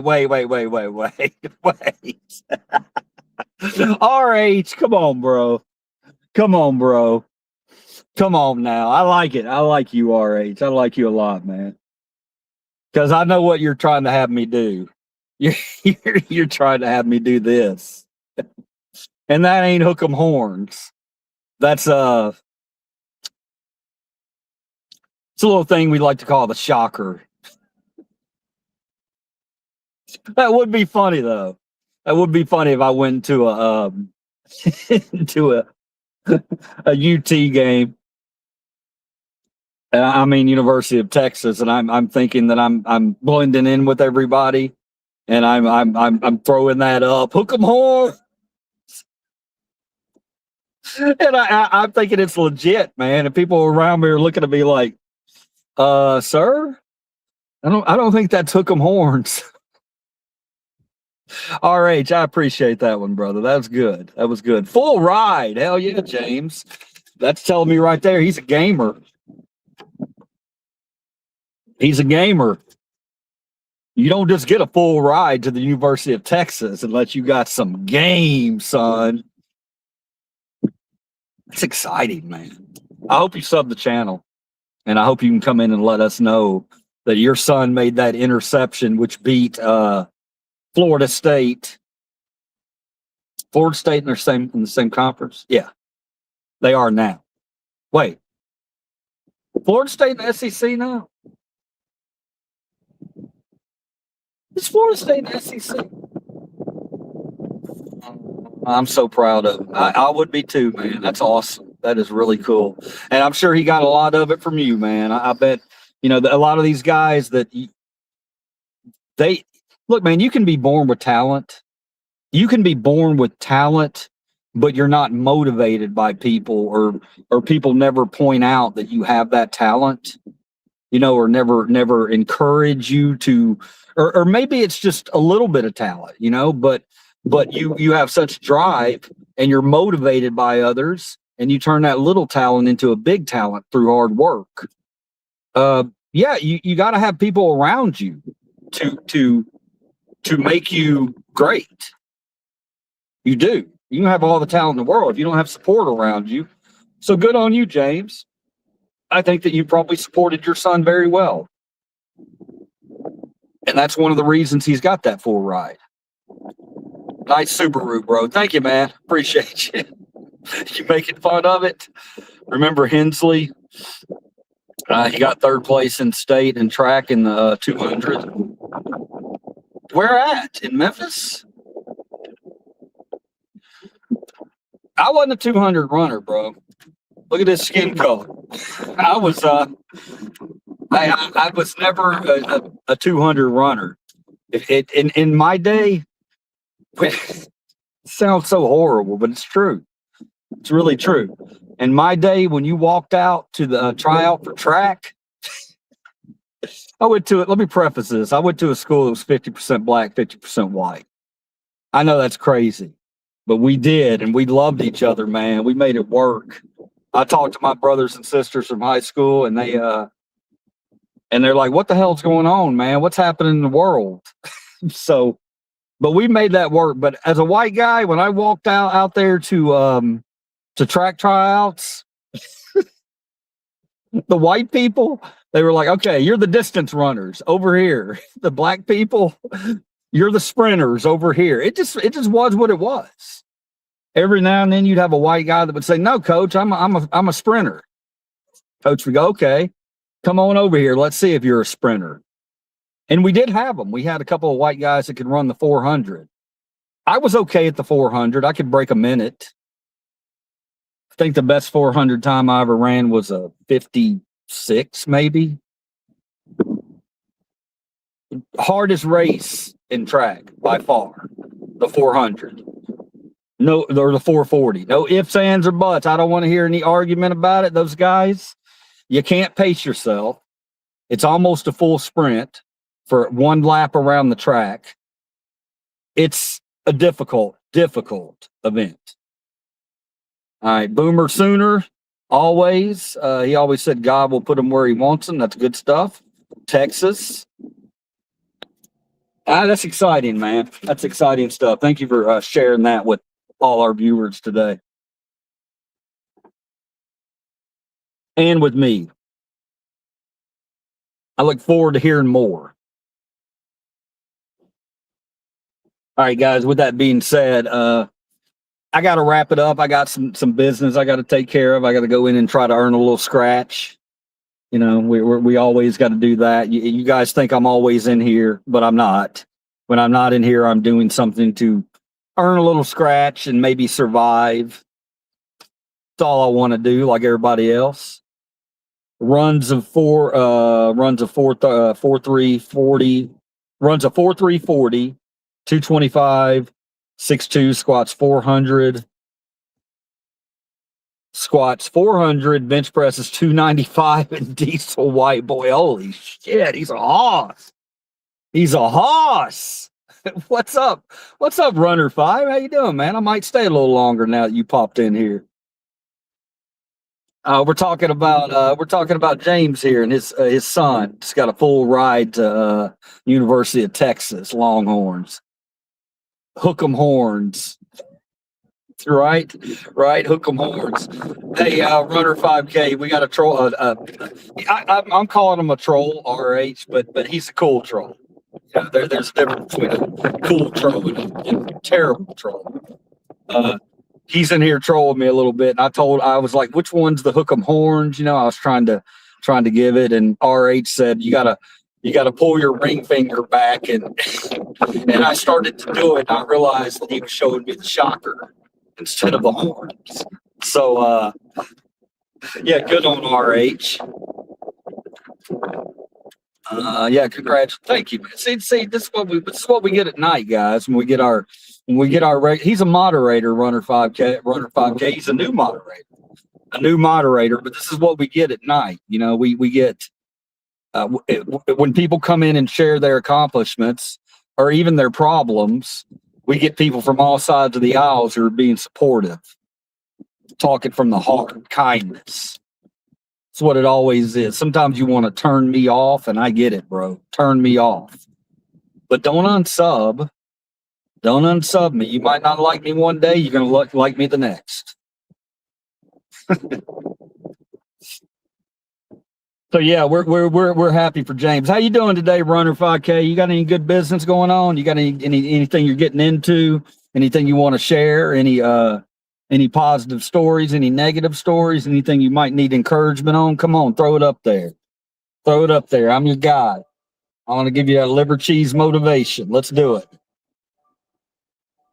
Or maybe you're just enjoying your day. Hopefully you're going to go into this weekend and have a beautiful weekend. Pop in tomorrow, Runner 5K. Whenever I'm on the, if you get a chance, pop in on the. See what this says. I like seeing you in the daytime better. I'm not up too late. I try to go to bed around 10. Runner 5K. I've been having the same issue, man. I feel like I'm neglecting my nighttime viewers, and I'm not doing it intentionally. I just need to come in here and keep the numbers going up because you know the story.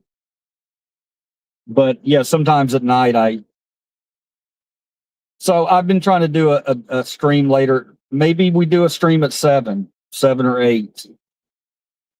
but I got to be in here in the mornings because the mornings is where the action is in here. Thank you, buddy. Thank you, man. Yeah, but hopefully all you guys, runner, anything? Did you, did you save some money today? Did you got any hacks? You got any fast food hacks, or, did you run into a person today who worked at the zoo for 55 years like we did? Ran into a guy that 55 years he's worked at the zoo, and he's retired in July. And I can't stop thinking about the guy. I really want some animal stories. And I bet he's got some good ones. All right, guys. James, Runner 5K, whoever else is in here, I love you all. I say that, James. That's the way I am, man. I leave it out there. Some people say you got to say no homo when you say that. I don't believe that, man. If I love somebody and I love your spirit and I love you as a human being, I'm going to tell you. And I mean it. We hate you. Thanks, man. Hold on, I got some. So I just published my website that I created from scratch. All it cost me was $11 for a domain. I'm a woodworker and I wanted a website to show my work. It's a work in progress. Dude, Runner 5K. I got to bring you on one night. Or one day. Let me know. Let me know if you ever want to pop up and show off some of your work.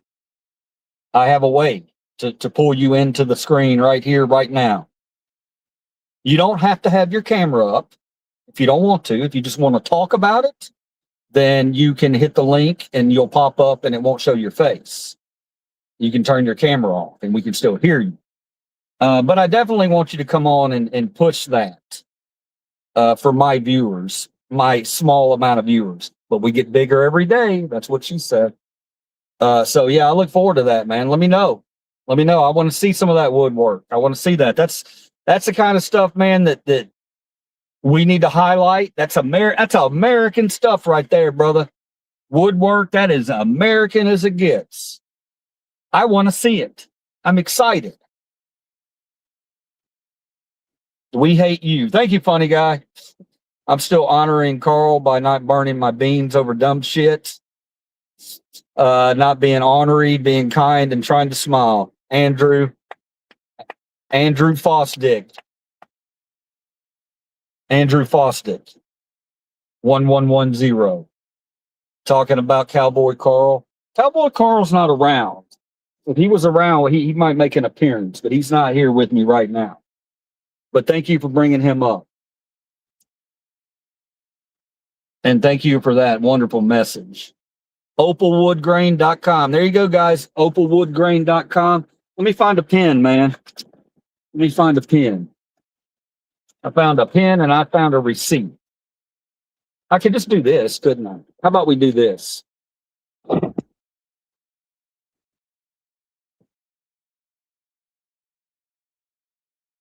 going to try to screenshot it. Hang on.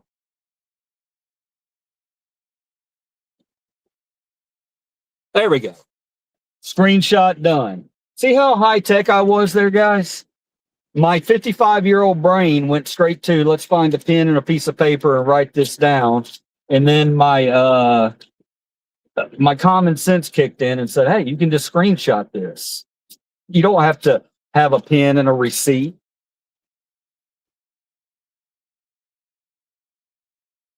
James, the joke is freaking 30. That joke is 30 years old, LOL. Get some new material, brother. Lunatic, liberal, leftist, radical, Trantifa, weirdos. Thank you, Paul. Oh, we got a live one in here. Paul. Everybody welcome Paul. How you doing, Paul? Let's read some of these comments here. Cut taxes, not wieners, weirdos. Paul, what's going on, man? You seem a little ramped up today. Let's dial it back a little bit. Let's have a real conversation. Me and you here today, Paul. What do you say? Paul, talk to liver cheese, brother. I'm here for you. What's got you so ramped up today that you're coming in here yelling at people, calling us names? Come on, Paul. You ain't that kind of person. You just trolling me a little bit, Paul. Are you actually a good human being? Because I'm starting to discover that a lot of trolls are actually good human beings. They're just playing games. And I admire those games. Sometimes those games are fun. Just don't start cursing people or start saying you're going to hurt me. Just speaking facts. Okay.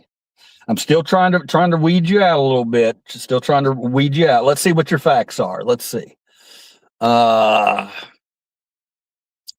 Okay, lunatic, liberal, leftist, radical, Trantifia, weirdos.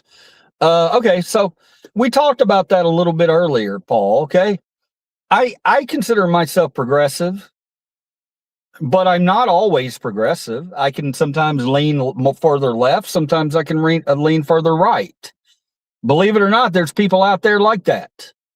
So when you come in and you're talking about Trantifia and, you know, cutting wieners and stuff, you know, I don't know what you're talking about. I'm not out here shouting to the moon, protecting trans athletes and whatever you're talking about, cutting off wieners. I mean, that just, you're getting that information through the propaganda window, whatever it might be, whatever news source you're watching. I'm not saying those things don't happen, but they don't happen on the level that you think they happen. You know, all of a sudden everybody's talking about, oh, every bathroom's got a litter box in it. Bro, I ain't here for that, man. I'm here for holding billionaires up top accountable. All right. We ain't fighting with each other, man. We're fighting with the top. We fighting with the top. If you want to go on that battle with us, come on in here and let's talk to each other like humans. How about that? How about that, man? You know, I think trolls come in here is not about them showing themselves. They want to see how you react. Yeah, that's true. Okay, brother, I hear you. There we go, Paul. There we go. We know where his mind's at. Paul, what do you do for a living, bro? What do you do, man? I don't want to know your political background. I don't want to know any of that. I don't want to know what religion you are. I don't know if you're gay or straight. How about this, Paul? Do you have animals? Do you have animals or do you have a job that you're proud of that you want to talk about? Because I want to listen. Come on, Paul. Come on, Paul. I know you got some good. I know you got some good trolling material, but let's not get personal here. Let's discuss things as adults should discuss things. Liver Cheese, check out Blackbird Coop. He's a smidge uppity, but the guy speaks a lot of truth through his faults. It's wildly entertaining. I think if you can look past his personal flaws. I'm going to screenshot that. I screenshotted it right there. So we will, I will look him up, Andrew, without a doubt. Paul, hang around, man. Look, I mean, if you, I'm not, I don't want to have to shred anybody today, Paul. I really don't. You seem like a really nice person. I don't want to start insulting you. Did I say you seem like a really nice person? I sense that you are a nice person. From what I've read, I mean, you've given us one comment where you're like, okay, let's do it. It will be entertaining for you. I'm looking forward to it. I'm a patriot. I consider myself a patriot, Paul. 100%, man. I fight for freedom of speech, brother. I'm a First Amendment auditor turned love guru, turned kindness guru. So, you know, you can say whatever you want to, man, and I'll protect you. I'll say, no, he's allowed to say that. But when it gets to the point where you threaten people, then that's not protected. And you're allowed to say what you want in this country, but you're not allowed protection from consequences of said speech. That is a really big thing that we all need to talk about, you know? And that's what I'm about, brother. That's all I'm about. All right. So if you want to come in here and we can have fun, man, we can throw little insults and you know, and it not be a real I'm going to find you and I'm going to hurt you. That's what it's about, man. That's what it's about. Lowering that volume and understanding that just because I may have different beliefs than you politically don't mean that we don't agree on 80% of the other things. It's not likely, but we're going to find some common ground. Kindness is free, Paul. Yes. Man, I'm so excited about this group. I'm so excited about all of it. Our journey we're going to take together. I'm going to end the stream, guys. I'm going to let you know tomorrow I will be on the bus. We're going on a bus down to Montgomery, Alabama. Fingers crossed, I'm going to be able to talk to Pearson, Justin Pearson, and get an interview with him. I don't know that that's going to be possible, but if it is, I'll try to get it to you. But anyway, even if you're not interested in any of it and you're just sitting around bored, come on a trip with me. Come on a trip with Liver Cheese. All right, guys. I love you all. Remember, LaPaul, Charlie Kurt. And violence is never the answer. Okay. And old Chud the builder, man, that guy, as much as I know karma jumped up and finally got him, there's also a side of me that kind of feels sorry for him, and that he got into that situation. Shouldn't have happened.